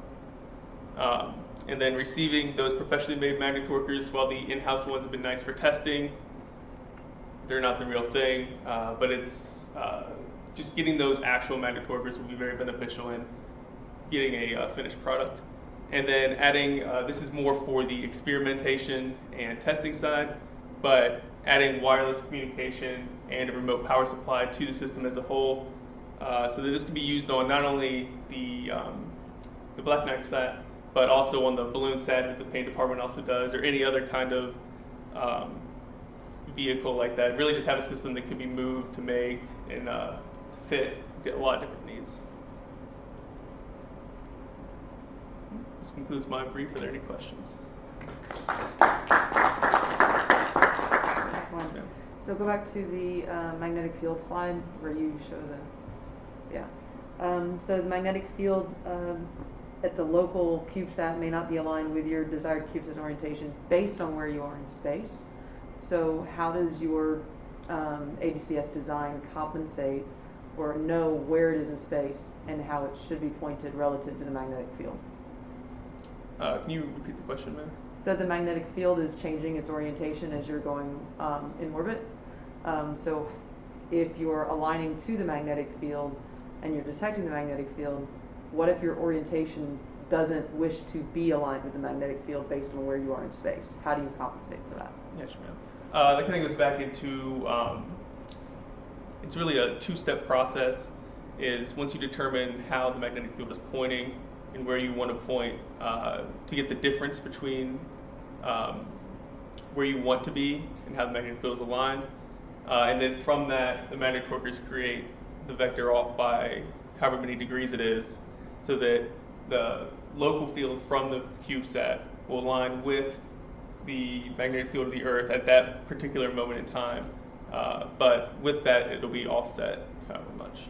Okay, and then the second question is, you mentioned that there's hundreds of microtesla difference variation South Atlantic anomaly versus the poles. How do you prevent surges in the system? I didn't really dive into much to that topic, ma'am, but that's a good question. Yes, sir. You mentioned that you'll be able to control the direction of the magnetic field and the current of the magnetic field to get the vector that you want. What type of control algorithm are you going to implement to use that, to put that in place? Control algorithm, sir? Yes, like a step function or a PID or just a PI controller. Like, do you have a plan for what type of control algorithm you use? Not yet, sir. I kind of looked into doing either kind of like a only on when we need it type of thing versus a completely like iterative continuously. Each have their pluses and minuses. For example, just only having it on when we need it is obviously going to save on power, but it might take a little bit longer to reach that orientation that we want, whereas the iterative process is going to draw us more power over time, but it'll be generally where we're pointing when we need it. I recommend looking into a PID controller. Yeah, sure. Your attitude determination depended on the gyroscope, right? That aspect. As of right now, yes. But just, what's the longevity of that? Does that kind of, its accuracy, does it decay over time? And if so, what could you possibly use as maybe like a backup once you're up in orbit to figure out where you're pointing? I'm not sure on the exact decay rate of that gyroscope, but another backup system would be using something like a sun sensor positioned on the outside of the CubeSat to kind of help assist on that part. All right, thank you for your presentation. Let's give them another round of applause.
Welcome back, ladies and gentlemen. Our next presenter is Cadet Johantiges, and he'll be discussing the topic of identifying potential landing sites for small Mars landers. And with that, I'll go ahead and let you take it away. Yep. Good morning, everyone. I'm Cadet Adam Johantis. I'm a class of 2022, company C4, a GIS and space science major. And this summer, I'm going to be participating in an internship at the Jet Propulsion Laboratory out in Pasadena, California. And specifically in preparation for that, I was looking to see what I could leverage from my GIS background for the space domain. And what that kind of came through is identifying potential landing sites using suitability analysis for small Mars landers through this project known as SHIELD, which is small, high-intensity energy landing devices.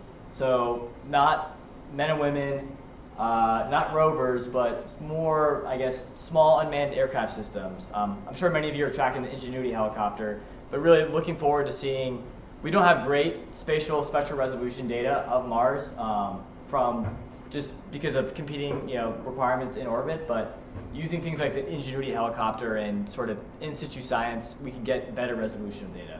So that's the general project overview, and I'm just going to kind of walk you through how I came to the study and then sort of the results I determined from it. So yeah, just here we go. This is sort of the abstract I had going forward, but really just going into the SHIELD overview, which really looks at leveraging not planetary geology for human spaceflight, but planetary geology for in situ science. So it'd be great, if we had people land on Mars and look and go ahead and do the normal geological surveys to find subsurface ice. But if you use something like synthetic aperture radar or some other GIS instruments, you can leverage sort of that in situ science using technologies that we did not have before and conduct that same science. So in summary, we're going to be looking at landing zones, and we're going to see, like, do the same GIS model and evaluation methods, such as suitability analysis, or, you know, like Gray's method of resampling. Do those same processes apply to a different environment, right? Like GIS, geospatial information science, like geo, Earth, right? But, you know, is it, you know, astrospatial information science, spatial information science? Really seeing, you know, what capabilities GIS can apply to other worlds. So for my study site, this is Gale Crater. This is where the Curiosity rover landed back in 2012. They're believed to be subsurface ice in this region. There's a lot of great geological and biological interest in this area. This image is from the Mars Orbital Laser Altimeter. As you can see over here, it's a pretty large scale. I have my glasses on, I can't read what it is. 350 kilometers, so this is like a very large area. But we have, this is around 20 to 40 meter spatial resolution. So for those who aren't familiar, that's about 20 meters in between each pixel value. So great images, but like this is a very expansive area. Just going into more, so the reason I chose this area, there's sort of like a larger background behind it, but really because the Curiosity rover found like a lot of identifications of like subsurface ice and some other like biological hazards, as well as just the latitude's right, and you can look at some of these criteria. I'm not going to read them out to you, but really from like a landing criteria, you know, we do the same thing for like helicopter landing zones or where we want to build a school in GIS, right? We would apply the same principles. We want it to be lower elevation. We don't want to land it right here. This is Aeolus Mons, which is about a 5.5 kilometer peak foothills. Not an ideal place to land like a rover or aircraft, right? But flatter areas are generally better. Areas with less relief and slopes, and that's just, you know, if we were putting a rover or some sort of craft that needed to traverse, that would be something we look at. And those are sort of the quantitative instruments that I have here. And then down here, these are two qualitative sort of criteria and constraints we want to look at. Can't really, with the resolution we have, 20 meters, I'm not going to really be able to tell you if there is moderate rock abundance. But what I can tell you is it a generally trackable surface. If, you know, over, let's say, like hundreds of pixels, we're having very similar spectral and spatial resolution values in terms of elevation and slope, we can generally determine that's probably a pretty flat area. But like I said, things like Ingenuity that are going to get higher spatial spectral resolution data, really looking forward to do more in-depth suitability analysis. So once I've looked at the criteria, I'm like, okay, like I'm not going to be able to do like the in-depth, like this is where we're going to land shield craft, right? But what you can do is get a general idea, you know, if NASA decides, hey, we're doing an unmanned mission to Gale Crater to look for subsurface ice, where would be a general area we could land? So that brought me to building some sort of model based off this criteria constraints. So up here, this is just a general like summation, how you would do suitability analysis, right? You have weighting, you have your criteria based on different pixel values. You sum those up together in order to get sort of this desired suitability. Like, what is the suitability of that single pixel value?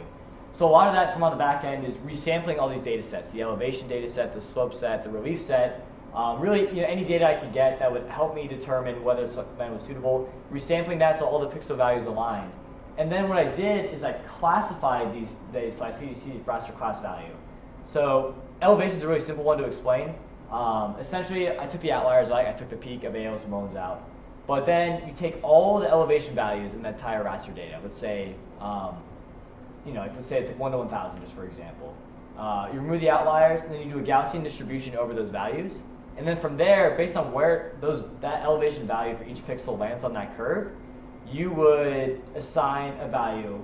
For the suitability analysis, I just did 0 to 100, right? So you classify that data so you get a nice whole number, and then you tie this, and I attach these weights. This is a model I got from a similar project that I've seen before that looks at kind of the same weighting. They say Euclidean distance to the crater site is very important in terms of mission planning. I also interviewed some planetary geologists at JPL and kind of like, hey, for mission planning in terms of like sand dunes, what's important? And it's very similar responses. So, like I said, to go really more into like the weightings and the suitability analysis, that's more of like a systems engineering depth in terms of like what is the most important. But based on the results I got, I ran this model multiple times. It seemed pretty robust against a bunch of different testing sites, so I decided it would be good for Gale. Like I said, this is classified data. I'm not like literally plugging in the elevation data value, but a classified value. And then what that does is it sets all the values initially, you apply the weights, and then you turn with this baseball what is the suitability of that single pixel value, right? And then you merge that with landing sites. So what I was able to determine, and this is sort of the digital elevation model of Mars, 40 meters spatial resolution.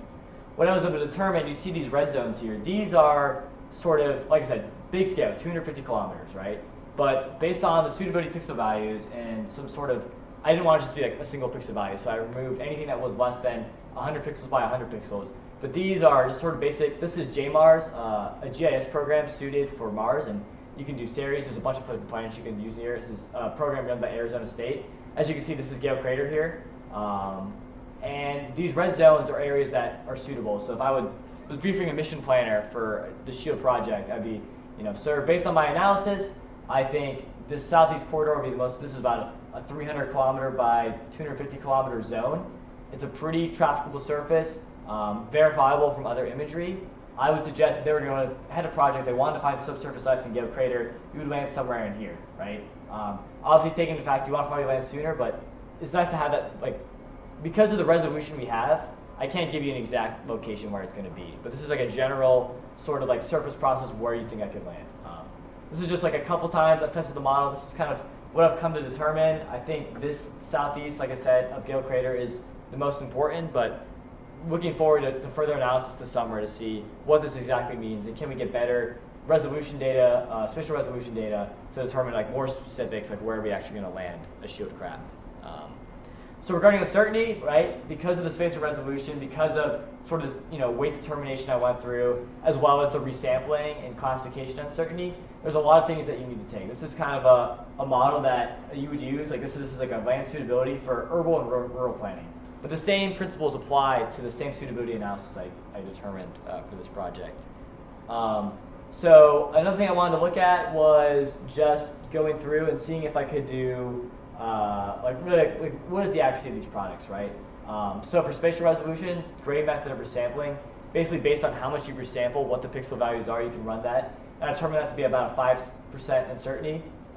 Regarding the weight determination and raster data discretization, I basically compared the pixel values to the classification values and averaged those to get a rough estimation, as well as just classification uncertainty. Like I said, basic classification 1 through 10, chances are that's going to be plus or minus 1. If you do 1 to 100, plus or minus 10% off. So like I said, there's a lot of like arbitrary uncertainty, so I really have to factor that in. Based on sort of the propagation of uncertainty I conducted, I got around 13% uncertainty, right? So what does that mean? Really, like I said, these are very large areas. I'm not telling you specifically where we can land, but if I had to brief you right now where we would want to land, it would be somewhere right in the southeast corridor. And that gives you a general idea, kind of the mission set, orient you where we want to land, and then once we get higher resolution data, or if, like I said, we have the SHIELD crafts more robust, and maybe those constraints I uttered before weren't the same things, you'd have a general idea where we would want to land. So those are my uncertainty values. Sort of for future work, right? Some of the stuff I'm going to be doing this summer is looking at synthetic aperture radar, which is like ground penetrating radar. So really like looking at, we know where we want to land, but now like where do we think the subsurface ice is? And that's using synthetic aperture radar, looking in and seeing like, hey, this is where we think like water, ice might be, right? And furthering that in. So sort of different aspects of this entire program, but really what I got out of this project, which I really enjoyed, was leveraging GIS capabilities for the space domain, and really for space flight in Mars and discovering like subsurface ice on Mars and pretty interesting stuff. So going into the future, that's what I hope to do this summer and continue this project. But Gale Crater again. But everyone, that concludes my presentation. Thank you for listening. I can now field any questions that you might have.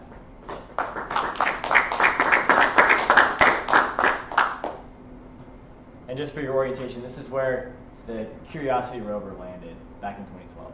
So. Yes, sir. I'm curious, did you test your model to other landing sites that we had already used? Yes, sir. So let's go back. Maybe I don't have it here. So yeah, so this is Gale Crater, right? I've tested it. I haven't tested it on Perseverance. Perseverance didn't land necessarily in a crater, but in like a larger, like very gray area. But I have looked at like, let me see it here. Let's see what we have here. I tested it on Lasowitz. I tested it on, I think that's, I can't really see these names, but I did test it on different areas. Looking at like varying like similar results. the biggest thing I found was like, so when you do a suitability analysis, you get all these pixel values, but based on just kind of like, even though like we have 20 meters spectral resolution, Mars is a very like, uneven surface, so every once in a while you'd have a bunch of pixels where like, boom, like that's not a very suitable area, right? So what I found is that specifically for Gale Crater, that was the area where I was able to find like a lot of like uniform like landing area.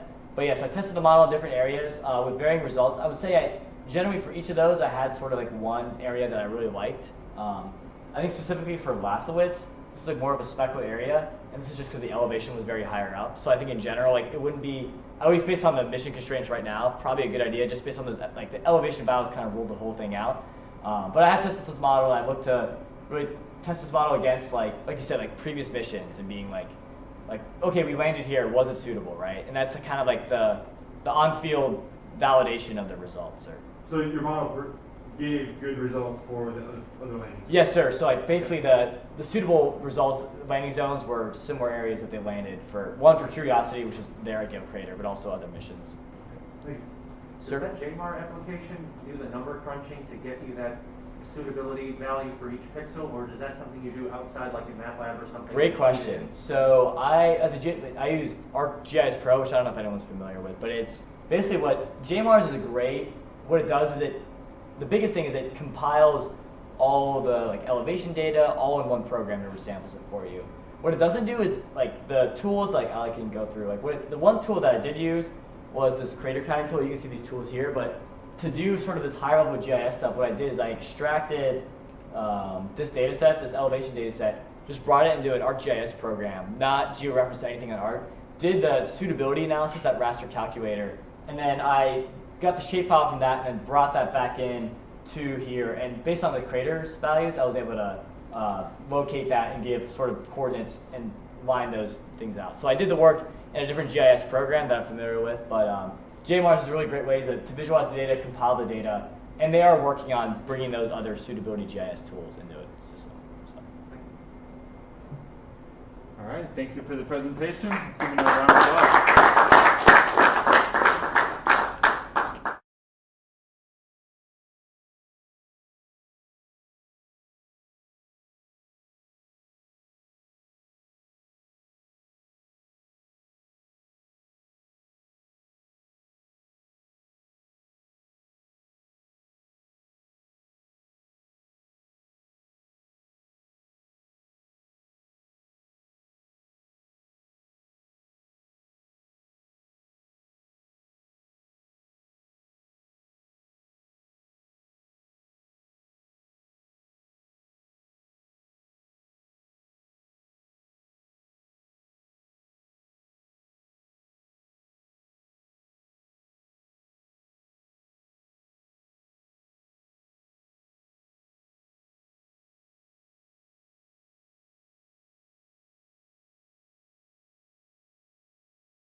Welcome back, ladies and gentlemen.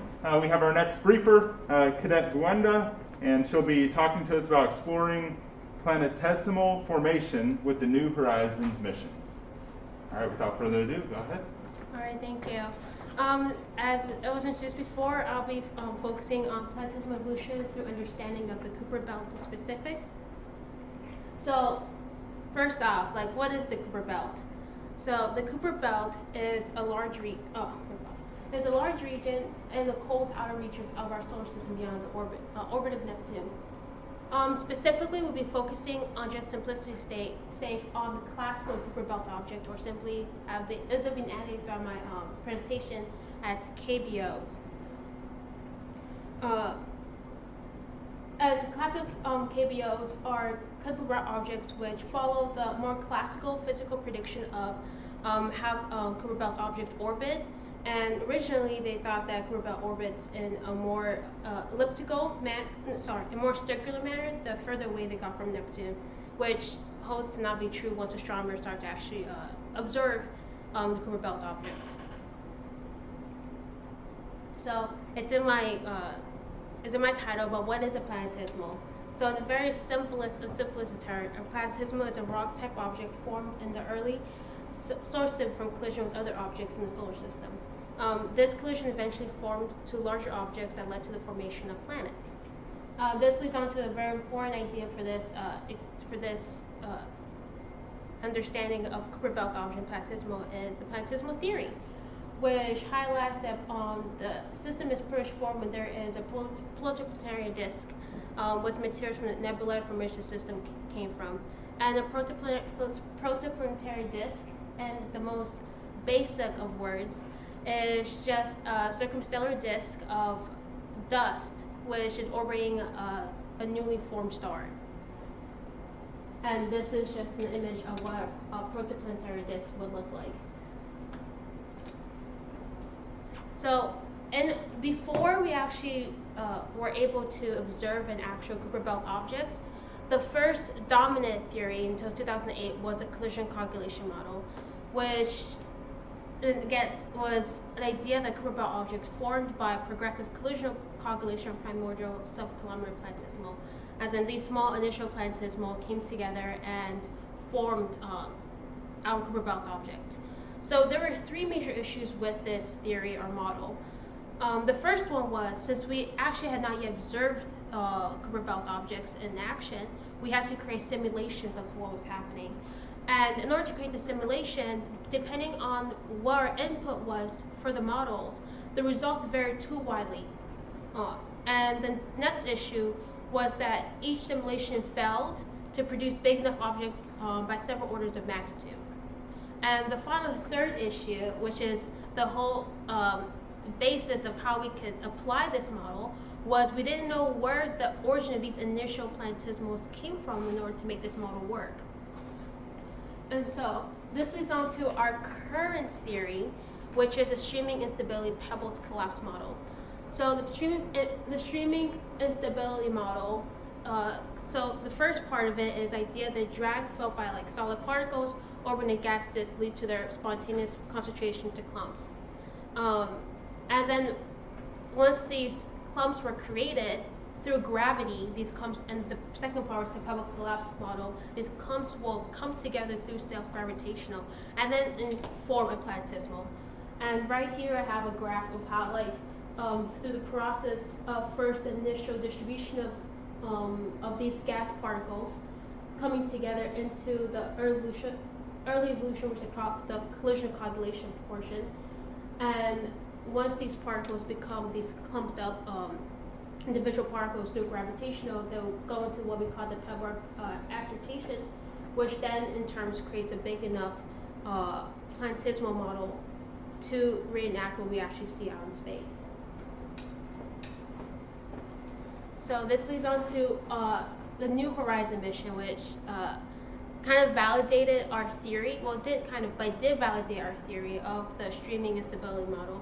So what was New Horizon mission? So in January 1st, 2009, NASA launched an orbiter which made a flyby next to a cold classical Kuiper belt object. And what I mean by cold classical I just mean an object which orbits with little to no inclination and remains in free circular orbit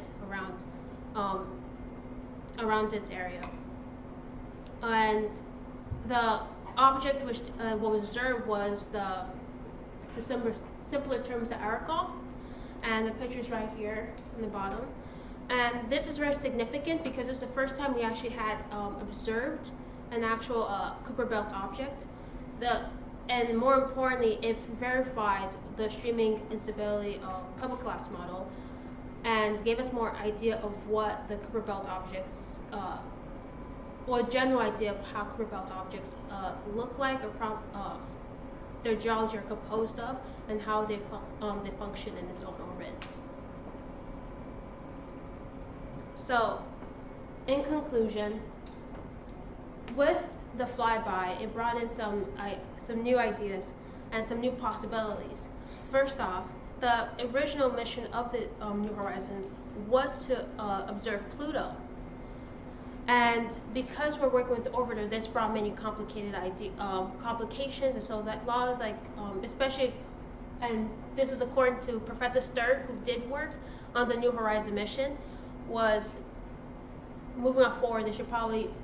They will move on to specifically targeting to observe Pluto in specifically in itself instead of just doing a flyby.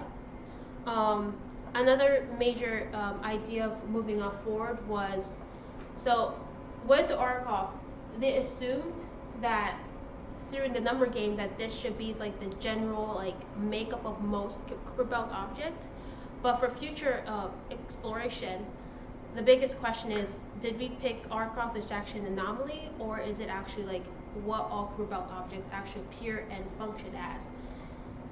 And the third big step for a future experiment will be whether to go deep or go broad in the field. So with the New Horizon and our new break in science, we could either focus specifically on the Arkoff, or we can go on and specifically focus our idea on observing the Kuiper Belt as a whole, or even better off, because another interesting thing that was mentioned was the fact that we could also dig further into some of these objects to see if they could possibly have water reserve and thus have actual living creatures of some sorts inside these planets, which could possibly be a new age of exploration. So most of you guys are wondering, what is the point of all of this research since it's so far away and we cannot see any application of it right now? So the first and foremost of the study is just understanding our evolutionary history. Since we cannot observe ourselves, it's easier to observe another planet, planetesimal or evolution of another planet to better understand our own evolution as a planet in our own solar system. More importantly, we never know what new scientific discoveries can give us. For example, the photons, when it first was discovered, nobody really knew what to do with it. But now in our current age of science, there's so much research and applicability of photons that we cannot have been able to reach or been able to make into creation without the discovery of photons. And then the third and final point is just the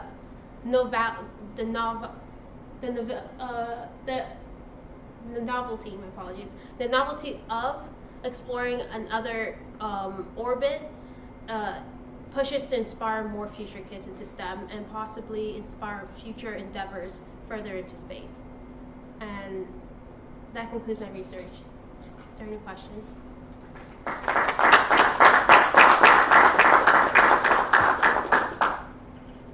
Yes, sir? You mentioned that we weren't able to observe any of the objects out beyond Pluto. Was it New Horizons allowed us to do that, or do we now have capabilities in Earth or low Earth orbit that are able to do that? So we are not able to observe. So the reason why we even chose to look at Arkoff was first the fact that financially, to get an object further out there would have probably cut back any future possibilities of exploring further into the Kuiper Belt object. And the second issue was, before in the early stages of the mission, they tried using ground level telescope to find an object to kind of align the orbit towards, and they actually struggled to find anything. They had to eventually rely on the Hubble telescope and actually take 150 pictures to find an object and that's close enough and that's in the trajectory of an orbiter to fly by. So due to finance and also just limited technology. Thank you. Any other questions? Yes, sir? How many Kuiper Belt objects are there in our area? That, sir, I do not know. I apologize. Any other questions? Okay. Before I finish off, there's a really fun fact that I did learn, which I think is you're probably interested in, is the fact that the Kuiper Belt object itself weighs less than Pluto. So it's like 1% of the Earth mass. And so it's literally not possible for it to ever become a planet, which I thought to be very interesting. All right. Thank you to our presenter. Let's give her one more round of applause.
All right, welcome back, ladies and gentlemen.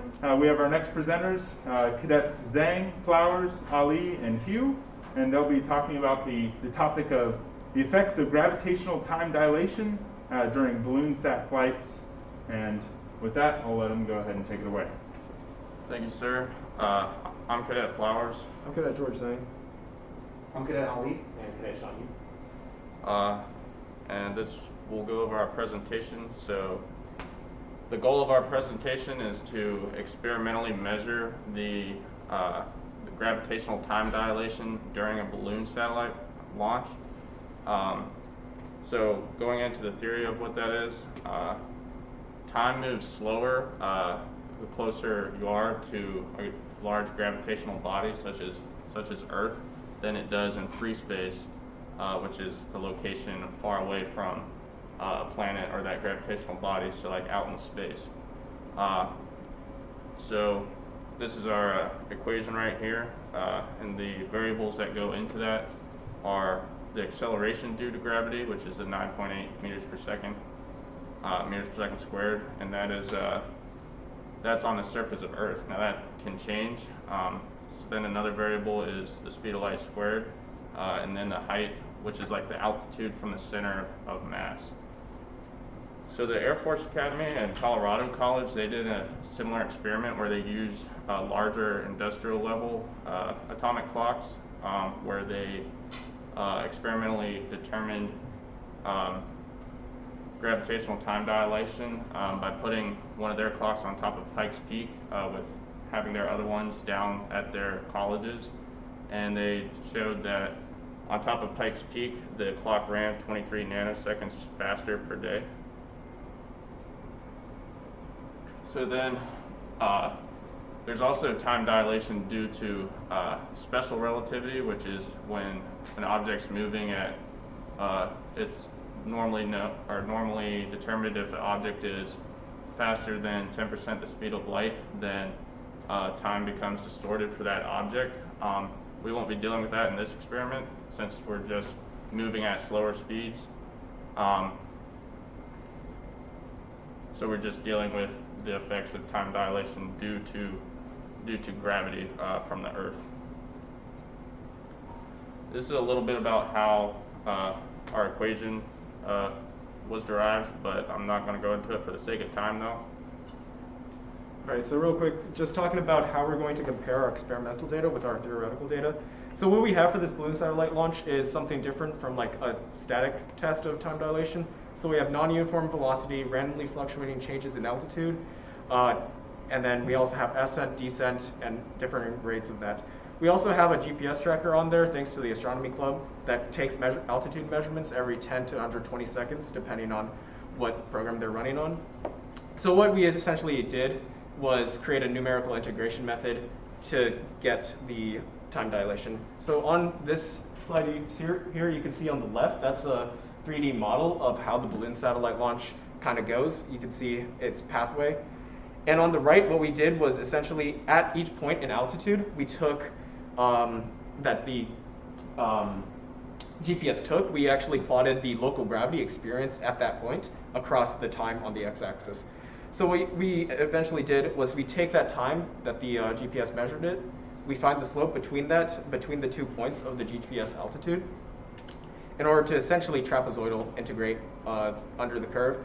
That area under the curve is going to end up being our time, that is the time difference between the two clocks. So you can see for this clock, or for this balloon satellite flight, I believe the data is from 2017, is going to be, after 12,000 seconds, we're going to see about 19.22 nanoseconds of time difference. For a longer flight, we can see up to, say, about 36. That was 2019 data, theoretically. But this year, the flight did not last as long, so we would only expect somewhere between 5 and 10 nanoseconds of time difference.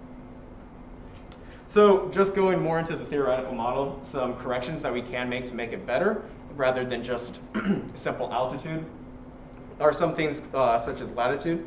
So the Earth, it's not a perfect sphere, and it also rotates faster because of centrifugal force near the equator. So you can apply a latitude correction to it.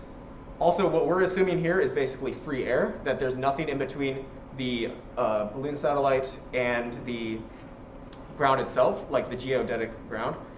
But however, that's not always the case. There could be mountains or places of thicker density, which can actually skew the local gravity to a little bit. So what you can do is, with the GPS data, find the latitude, use public GRACE data, you can see at the bottom, in order to find basically the density at those locations to correct for it.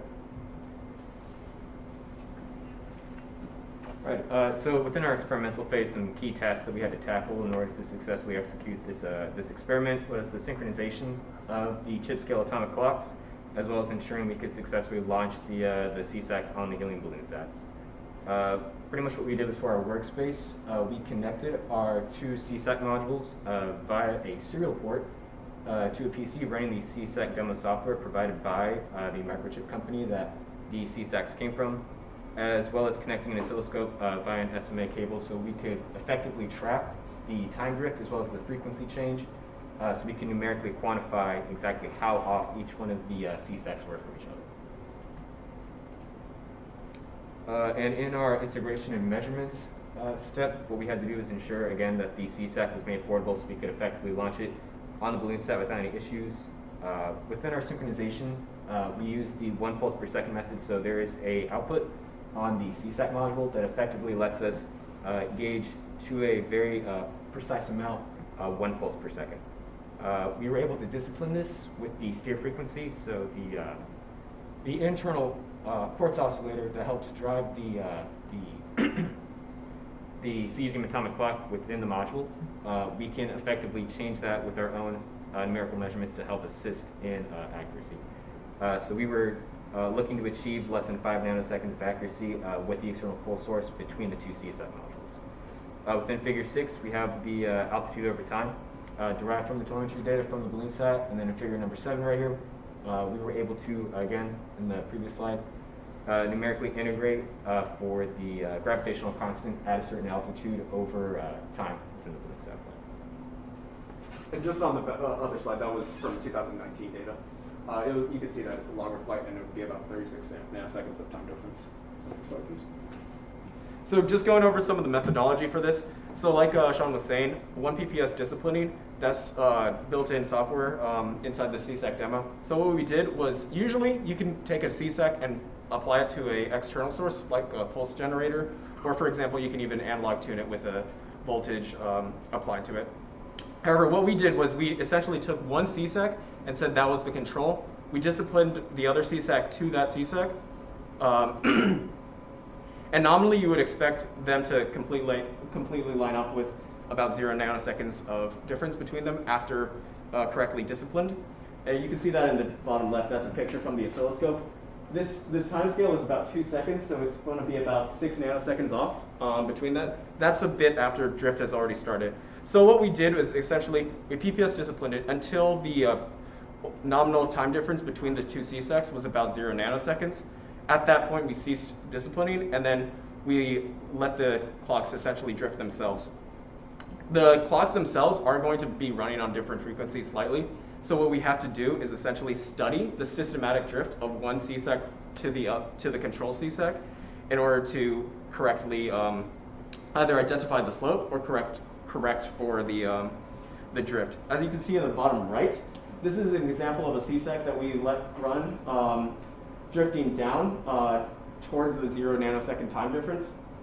So over about 170 minutes, we measured at every 5-minute interval the difference between the two CSECs. At this point right here, what we did was we issued a steering correction equal to the slope of the time drift. What you see after that for the rest of the time is that it actually stabilizes the clocks. It's no longer going to drift from each other. At least that is that's what we did right here.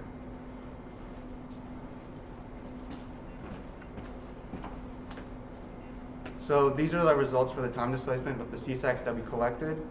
And so the CSEC that was being launched on the balloon satellite was on from the morning of launch until after launch when we returned back to our lab. And as you can see, there's a huge gap in data during the launch, and that's due to the lack of a frequency counter on board of the balloon satellite. And that will be spoken more on in future investigations. But what we did find was that the CSEC that was on the balloon satellite was 300 nanoseconds behind our control CSEC, which was unexpected because we expected it to be about like 5 to 10 seconds ahead of our control CSEC, which indicates that there was a lot of error in this experiment. So in terms of error, there were a few key sources of error that we identified, one of them being temperature. And figures 12 and 13 show our attempt at mitigating that source of error by placing the CSEC within a styrofoam container and then placing that styrofoam container within the actual balloon satellite payload in order to keep it at a operable temperature. The acceleration is also another source of error, and so is the systematic drift, which is the internal drift of the CSEC, which can be measured and corrected for. The random drift, the voltage, so making sure that the CSEC is receiving the correct voltage from the battery that we picked, and also vibrations during the flight, and in this case, during transportation to the launch site. So there's a lot of error we found that we have to account for, and we think the most dominant form of error is going to be systematic drift due to temperature, acceleration, and then also after that maybe random error. So to try and figure out why we had that big displacement in time, we're going to run some tests with running the CSECs under cold temperatures or under hot temperatures and see how that affects the drift. As far as regular, just systematic drift, we've already started kind of figuring out how we can correct for that. And then we also need to find out just the random error, what is the magnitude of that, and if it's going to, how much of an effect it's going to have. So then after that, once we figure out those things, there'll still be other stuff to figure out, such as lots of things can affect the experiments, and it's never, using these microchip atomic clocks, it's never been reliably shown time dilation due to gravity. But hopefully we can figure that out, because with our future plans, we plan to use these atomic clocks in a local positioning system, which is sort of more what they're designed for measuring the time between signals sent back and forth to make a local positioning system, in case GPS goes down. So with this, we might have some data to figure out what affects the error on these things, and if we place one high up in the air to use as like on top of some kind of high altitude device, then we can have like our own little capability, but know what affects it. Does gravitational time dilation affect that? So we're also going to use a frequency counter so that we can actually get more data instead of just doing an initial and final test and looking at guess what happened in between kind of. So we'll be able to do that in the future, and then also experimenting with like flying a plane at a certain altitude. Maybe that's something that we can also do to find out to get more data. So we also have a poster which should be in the balloon satellite room in Bartlett Hall. If you're more interested in learning more stuff about this. But with that concludes our brief. Are there any questions?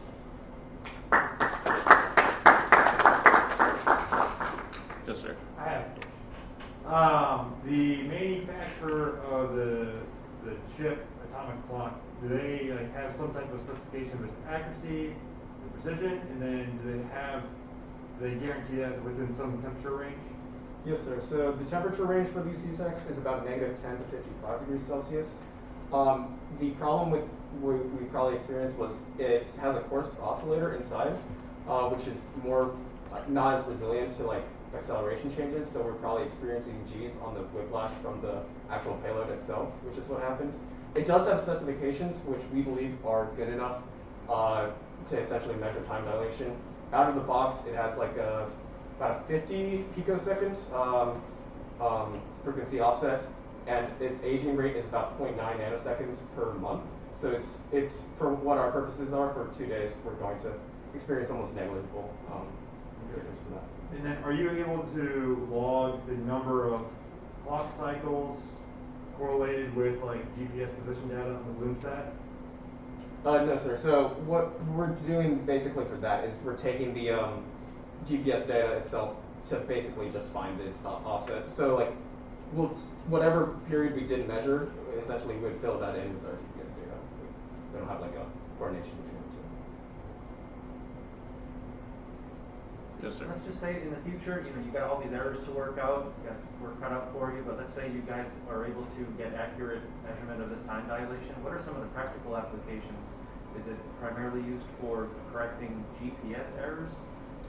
Yes, sir. So that's something like it's a practical application for like the GPS that we use, like all our modern GPS systems correct for this frequently, and if they weren't to make that correction, then the time drift would start to increase and at an increasing rate, and then soon you wouldn't be able to use your Google Maps and it wouldn't be accurate. So it has an application with that, and then also I think figuring out it's something that maybe not as much since the object's in space for GPS, but also for like LPS for a local positioning system. This is I think going to help us figure out how this applies to that as well. So, all right, thank you for the presentation. Let's give them one more round of applause.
welcome back, ladies and gentlemen.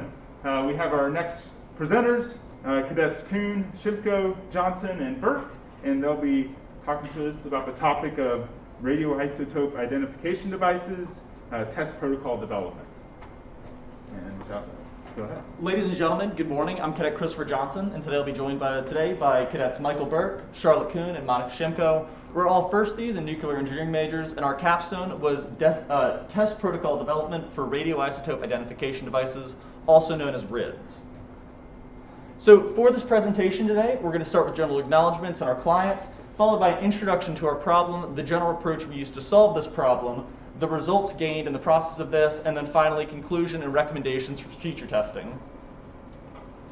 Funding and support for this project was made possible by the Nuclear Science and Engineering Research Center at West Point and the Department of Defense's Defense Threat Reduction Agency. So our project sought to create a repeatable procedure based on a verified figure of merit that was given to us.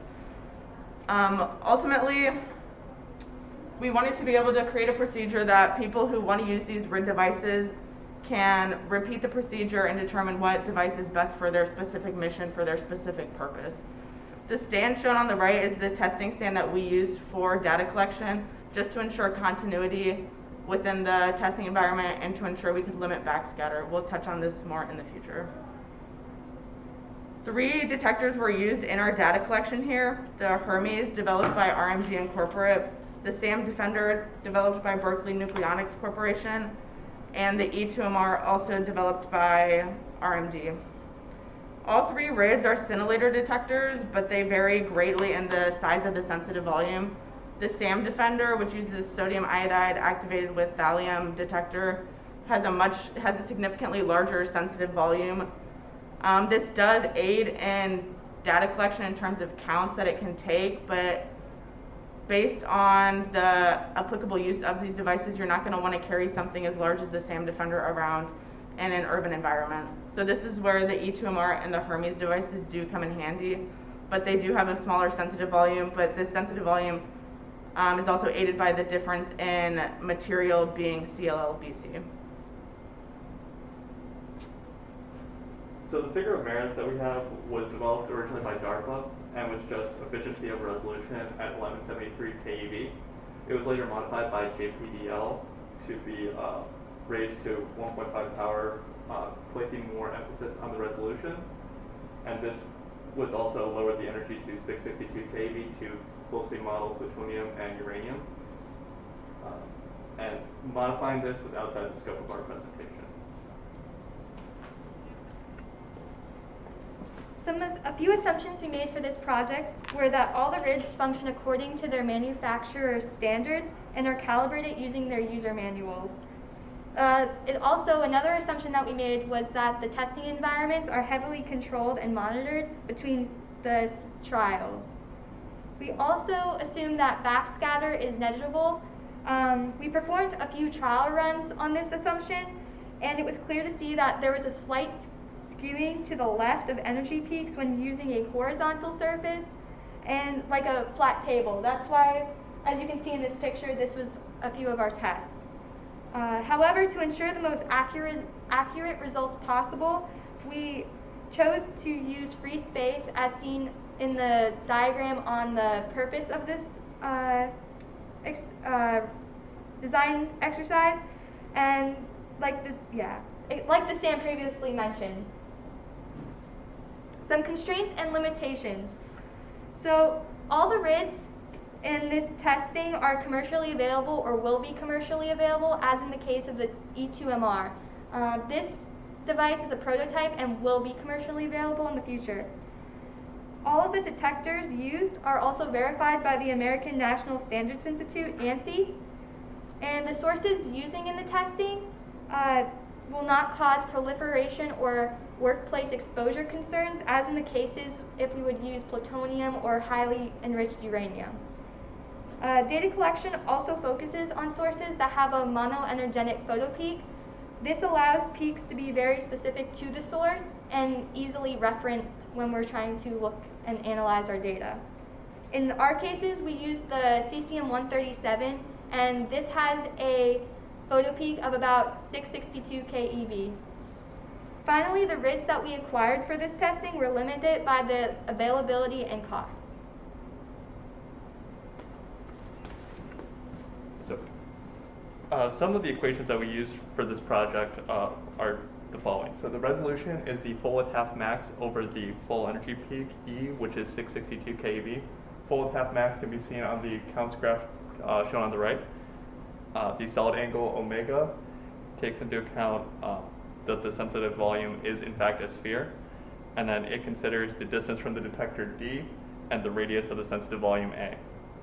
The intrinsic peak efficiency equates to the number of events that are recorded under the full energy peak, which is N, the solid angle omega, the total energy quanta emitted from the source S, and the probability of this event occurring, which is 85% for cesium-137. These calculations are easily influenced by the affected or sensitive volume assessment. To familiarize you all with the components that are to be considered, the scintillator crystal absorbs gamma rays and emits pulses of light that can be transformed into meaningful signals. You can see a photomultiplier tube on the right here. And this is used with the SAM Defender and is coupled with CLLBC to give it a efficiency of 7.5 to 8%. And this gives it better efficiency than the Hermes. And the silicone PMT or SIPM allows for a smaller overall device size with a decrease in sensitivity. And this was used for the Hermes and E2MR detectors with the CLLBC and provided a efficiency of 3 to 4%. So to bring everything back into focus, we ultimately sought to create a procedure. So in order to do so, we did utilize this stand that you can see. This allowed us to collect data between 10 centimeters up to a meter between the source we used and the RID.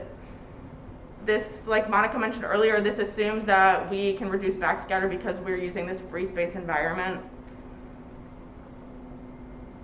The distances we utilize, the 1 meter, you can see in the picture, it kind of depicts if the user were to have that RID in his or her pocket, walking through an area looking for a radiation emitting source or that radionuclide. And then you can see that half-meter position if someone is kneeling down, maybe trying to get a closer distance to a source in order to determine what that source might be.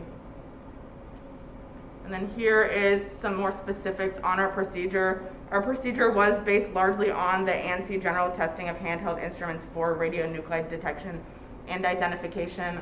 So in short, like I said previously, we took measurements, 5-minute count intervals between 10 centimeters up to a meter, anywhere from 2.5 centimeter increments up to 10 centimeter increments.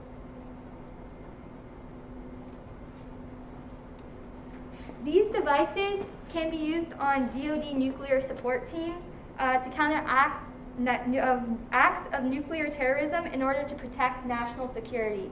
So the goal of these teams are to remain low visibility in areas such as, in a picture you see here, in areas where there's a lot of people. Additionally, they serve to search for radioactive materials and manage consequences caused by radiation. RIDs are also used by these teams must be portable and concealable. As mentioned before, that we were testing, our testing environment assumes that a person is holding the RIDs at waist height or knee height. And these RIDs can also be used by first responders. So now that we developed this methodology for testing, we want to see, does this methodology actually work for real life sources?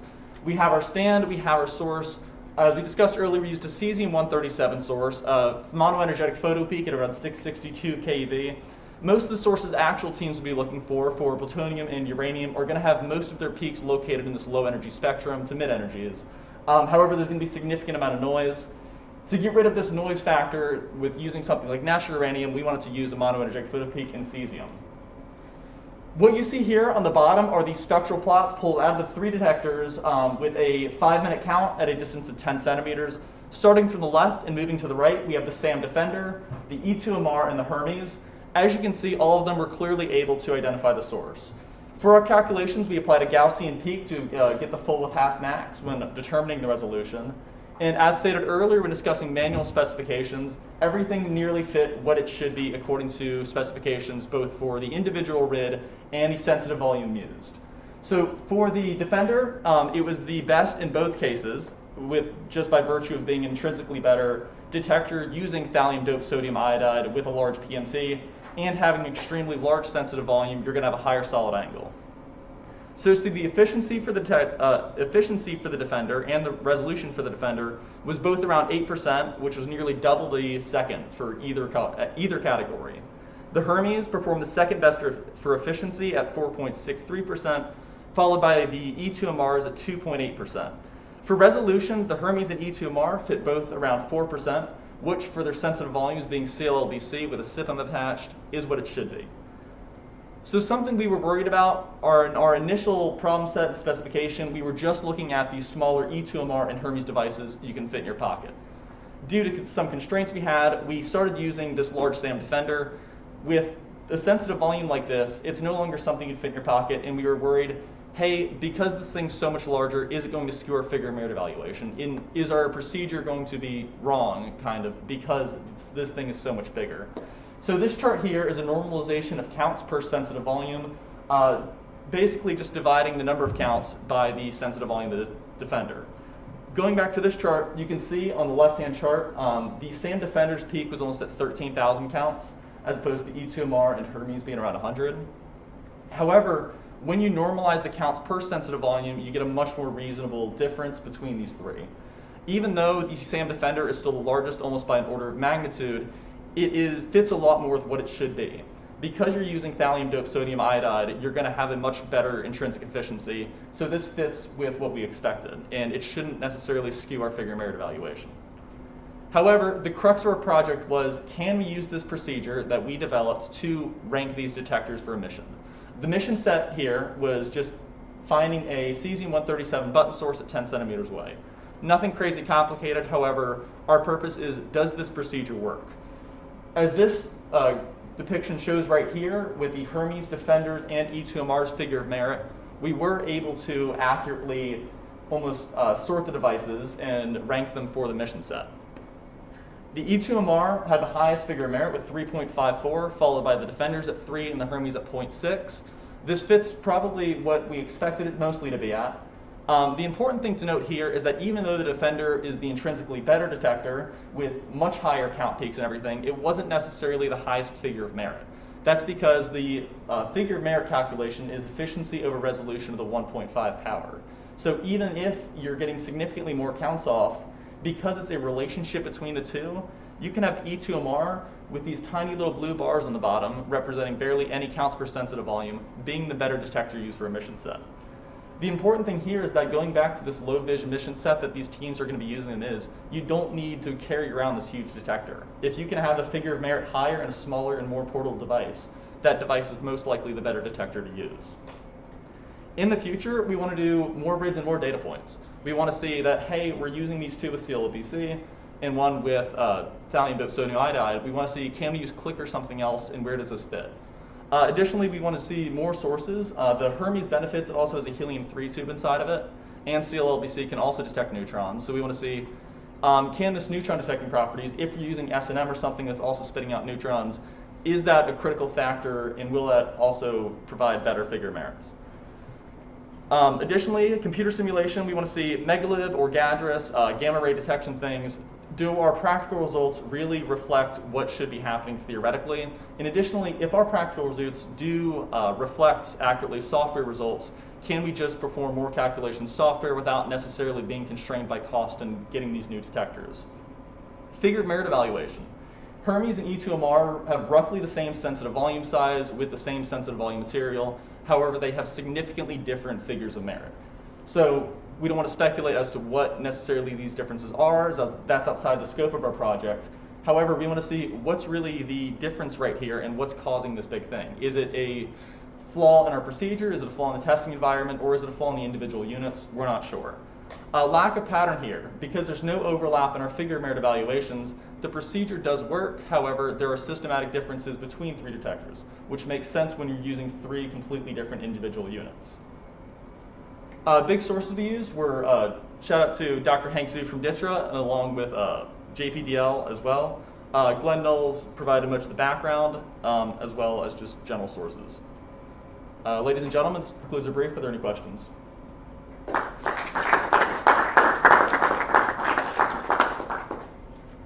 Sir. Yeah, I was curious, you mentioned a number of times that you had an assumption that the background was an issue using your test stand. I'm curious, did you ever do any kind of simulation to verify that assumption? Yes, sir. So before we even conducted these just free space testing, we also did the one depicted earlier with it elevated off the table, and we did the free space calculation. And the difference wasn't severe. It was usually 3 to 5 keV, which when you're looking at a single photo peak isn't a lot. You can clearly see where it should be for calibration. However, the issues would be if you're looking for S&M and you have 10 peaks in a 10 keV range. It's going to be a lot harder to pull out. You did calculations or you ran a simulation? We did actual physical tests, sir, with the devices. We both did it flat on one of these tables, the same surface and everything downstairs, and then we did the free space and we compared the two. Are any of the devices that you characterized actually used in DoD operations? And if not, have you considered maybe looking at that? I don't know, I'm not a chemo, but I'm imagining that in those CBRN units, they must have something like to measure radiation. Yes, so this one's developed by, it's called Berkeley Nucleonics, and that's, this and its variants by Berkeley is used by several units as just a kind of a portable thing. It's used a lot in like ports and things like that. The Hermes, that's one came out a couple of years ago. It's been tested by DITRA, slightly rejected. It's not necessarily the best device. However, it's been used in some capacity by DITRA units. Hermes is big for law enforcement. It's relatively cheap, relatively portable, so it's a thing that they just throw in the car, so if there's a radiation environment. E2MR, however, is a prototype device. It's currently in development right now, so it's not in use for any force. Thanks. All right, thank you for the presentation. We'll give one more round of applause.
Morning.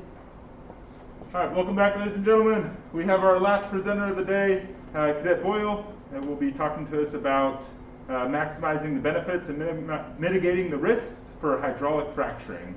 Go ahead, Cadet Boyle. Good morning, gentlemen. My name is Cadet Jack Boyle, and today I'll be presenting to you all on maximizing the economic benefits of hydraulic fracturing while mitigating the risk to human health in Colorado. I'm a class of 2021 physics major, and this is a project that I began in science and policy during AY 2021-1, but since have continued independently this semester as I attempted to gain publication in the Journal of Science, Policy, and Governance. So a brief agenda. I'm going to give you the executive overview of my recommendation, go into hydraulic fracturing, what it is, how it works, how that relates to the state of Colorado, the economic benefits, the human health risks, as well as my final policy recommendation and the benefits and costs of that recommendation. At the end, we'll have time for questions and discussion. So my executive overview, hydraulic fracturing, also known as fracking, has increased crude oil and natural gas production greatly in the state of Colorado, and I'll be showing some statistics on that here shortly. And this production significantly contributes to the GDP and employs many Colorado residents, so it really is an economic staple to their economy. However, it poses significant health risks to those who live in close proximity to wells, as demonstrated by several different studies. The state of Colorado should implement a policy that mandates all wells be set back at least 3,000 feet from schools and residential areas. So an introduction to hydraulic fracturing. It's a very common drilling technique today that allows fossil fuel producers to extract additional resources from oil and natural gas that are trapped in impermeable rock layers that normally would not be accessible to traditional methods of drilling. It uses a solution of water, sand, and other chemical additives to create subsurface fractures in the rock, which in turn allow these trapped resources to flow up through the well and be harvested for use for energy production. As you can see here, laser doesn't work, but as you can see here, this is a diagram of what a typical fracturing well looks like. So as we see at the surface, there's the rig, the plant where the natural resources are harvested, and then the vertical well, which extends generally over a mile into the surface of the earth. And then as we see, it takes about a 90-degree angle turn, and that is where the fracturing happens, because at that layer there's what's usually known as shale rock or other generally impermeable rock layers that still have natural resources trapped in them. So those fractures there are what helps natural gas and oil producers to actually harvest those resources. So fracking in Colorado, it's a drilling technique that is used in the vast majority of wells in Colorado, and as I was stating, it allows for the extraction of resources from these shale basins that are located throughout the state, particularly in the Northeast region. The large shale deposits in Colorado create lucrative opportunities for drilling and really have the potential to expand the Colorado economy and benefit the residents that live there. Currently, Colorado is the 5th largest crude oil producer and the 7th largest natural gas producer in the United States. Now, because of the economic benefits and the human health risks that I'm going to go into shortly, fracking has become a decently political issue. Senate Bill 19-181, which was passed in 2019, delegated the authority to regulate fracking to local jurisdictions.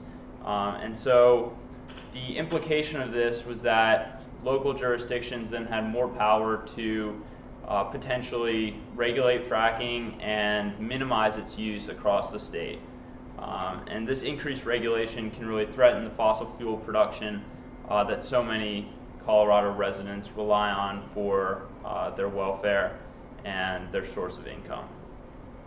However, many also support increased regulation due to the environmental and human health concerns associated with it.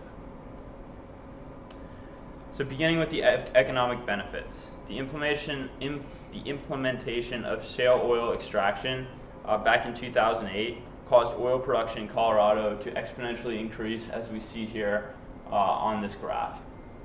Additionally, natural gas production has also shown steady growth, really emphasizing the importance of fracturing in Colorado and really building up that sector of their economy.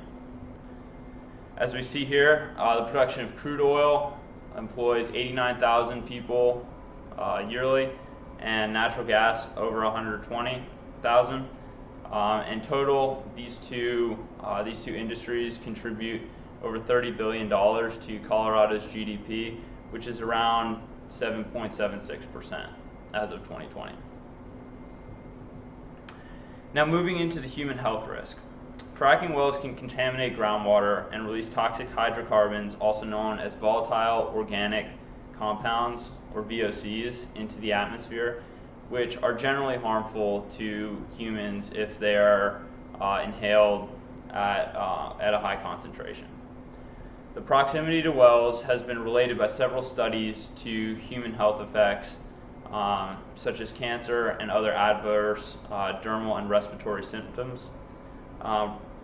Specifically, residents living within 1 kilometer of a well are 4 times as likely to show adverse dermal symptoms and 3 times as likely to show adverse upper respiratory symptoms, which is certainly a cause for concern. Additionally, living within a half mile of a well has also been shown to increase one's risk of cancer. And so really why this matters is because energy independence in our world is key. And as a state economy, providing energy for your entire state and then being able to export natural resources really allows people to come and grow and build their lives in the state of Colorado. Additionally, many of the people that are at risk for adverse health effects also benefit from the positive economic effects of fracking. So this is an intricate issue because some of the people whose health is at stake also benefit from the economic benefits that fracking provides for the state of Colorado. So it's an issue that must be looked at with complexity, and a really well thought out policy solution must be developed to, on one hand, protect those individuals who are at risk while also not taking away their livelihood and source of income. So my policy recommendation for this issue is a state law that returns the power to regulate fracking to the state government and bans fracking within 3,000 feet of residential areas and schools effective 2 years from their passage. Additionally, the state law would ban fracking within 1,000 feet of schools and residential areas effective immediately.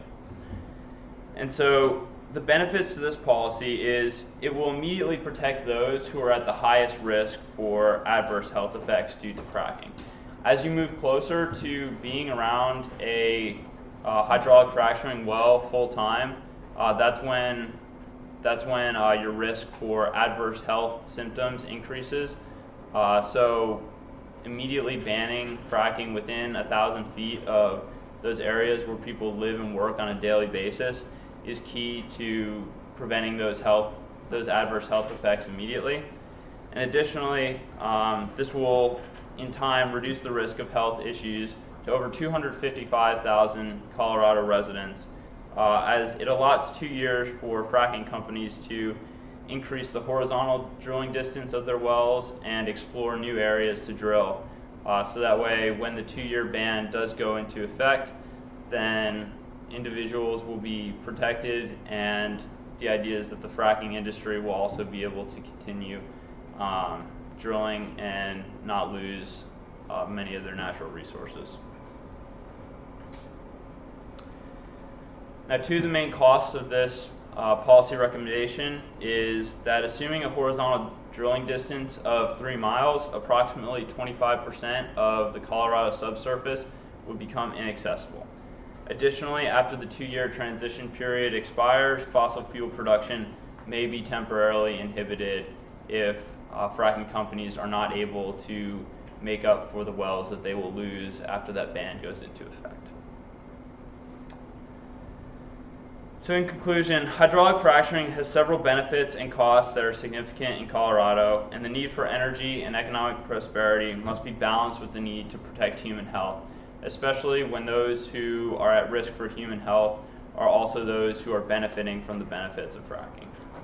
A delayed ban on close proximity fracking is a compromise that protects these people's health while also maximizing the economic benefits and allowing fracking to be the future of energy in Colorado for the foreseeable next few decades. This concludes my presentation. If there are any questions, I'll take them now. Sure. Jack, can you go, when you're talking about your ban, is that from where they start drilling downward, or is that from the outermost point that they're drilling horizontally? Correct. So, sir, it'd be the first. So the ban is is a surface ban. So, for example, if a well were, say, 3,000 feet away, it could then drill horizontally underneath residential areas, and there would be no ban on that. And the reason for that, sir, is because several studies have shown that when you fracture over a mile deep in the ground, there's no real risk of any contamination seeping up into the water table and possibly affecting the groundwater, and that's been proven repeatedly through geological studies. So that would be the reason for that. Yes, sir. I was just curious, what drew you to choosing Colorado to look at policy-wise for fracking, and did you compare it to any other states and what their current state of affairs is with respect to this issue? So I did look at the policy recommendation, or the current policies of other states. As far as Colorado, I wanted to do a project involving energy of some sort, and fracking's a very controversial issue. And particularly in Colorado, with the passage of the 2019 Senate bill, it's sort of a hot topic right now. But as far as other states, they also have setback distance requirements, none as large as the one that I'm recommending, but they range anywhere from 500 feet to 2,000 feet. Yes, sir. You mentioned that 25% of the area would be unusable with this ban put in place. Is that 25% of Colorado, or is that 25% of usable shale in Colorado? So that is 25% of the total Colorado subsurface, sir. And now that does assume a horizontal drilling distance of 3 miles. So if through increased research and development, we were able to extend the drilling distance horizontally, then that figure would definitely go down and more of the subsurface would be available to harvest those natural resources. All right, thank you, Jack. Let's give him one more round of applause.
Do we have everybody we think we're going to have?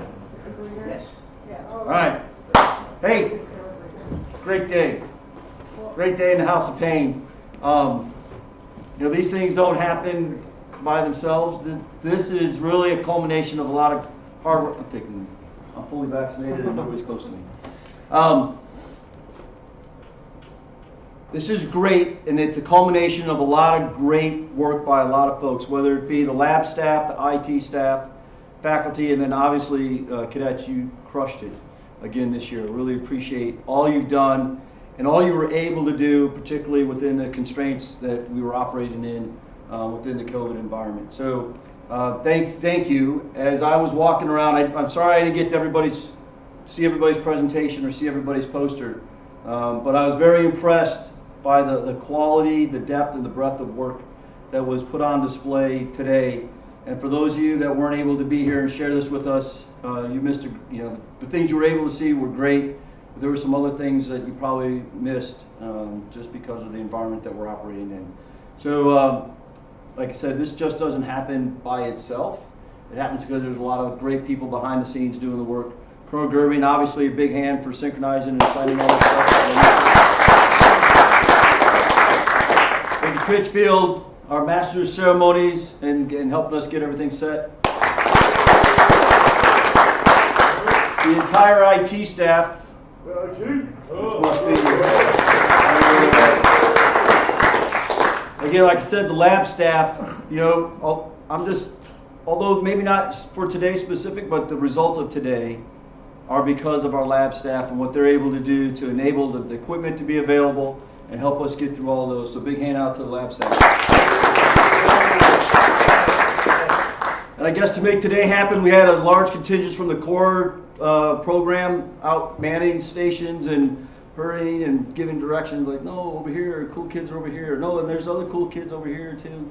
So to all of those who went around and helped direct traffic, evaluate posters, evaluate the talks, provide your insight and feedback to the cadets, thank you for everything that you did. And to the faculty advisors, right? None of the faculty advisors, we all do this in addition to whatever our teaching schedule is.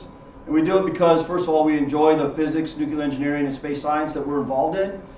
And we enjoy watching the cadets grow, right? So one of the great things about as I work on these kind of projects is, especially if I'm able to get a plebe in on the project and watch the plebe grow through firstie. How many days? 21, 22, 23?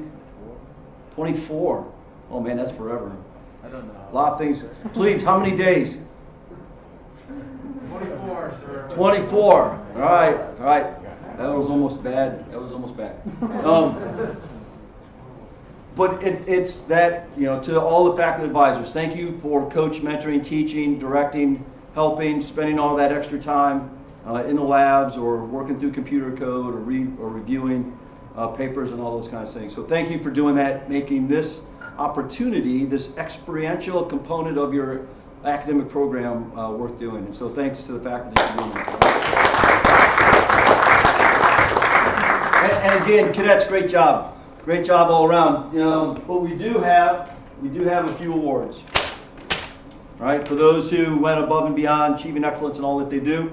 And so the Thomas Young Award is presented on Projects Day for the outstanding research across the different programs in the department. This year we're presenting the Thomas Young Award to the best poster in nuclear engineering, physics, and space science, and then one for the best contributed talks. All right, so I'm going to put my mask on because I have to protect firsties. We got to stay healthy for the next 24 days. After 25 days, we don't care. No, we still care. All right, for nuclear engineering, Nakul Ruddle. Did I say that wrong? Woo!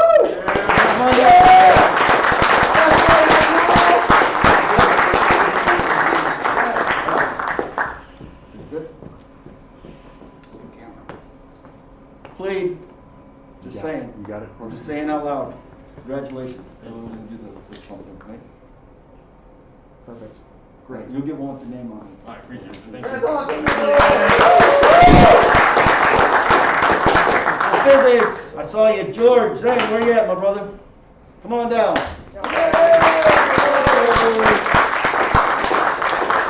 Come It must have been your core instructor that made you so awesome, right? And you came through, what, the 205, 206? 256. 256?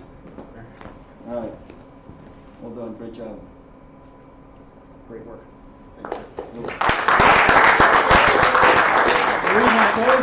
Jacob Willis for Space Science.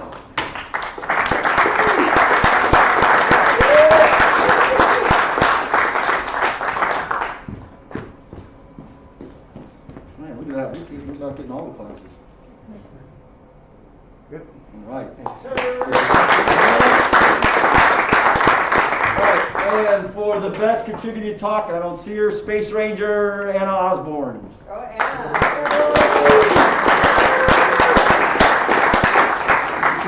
She owes me push-ups. She can do those later. So look, hey, this was great. This is a great day.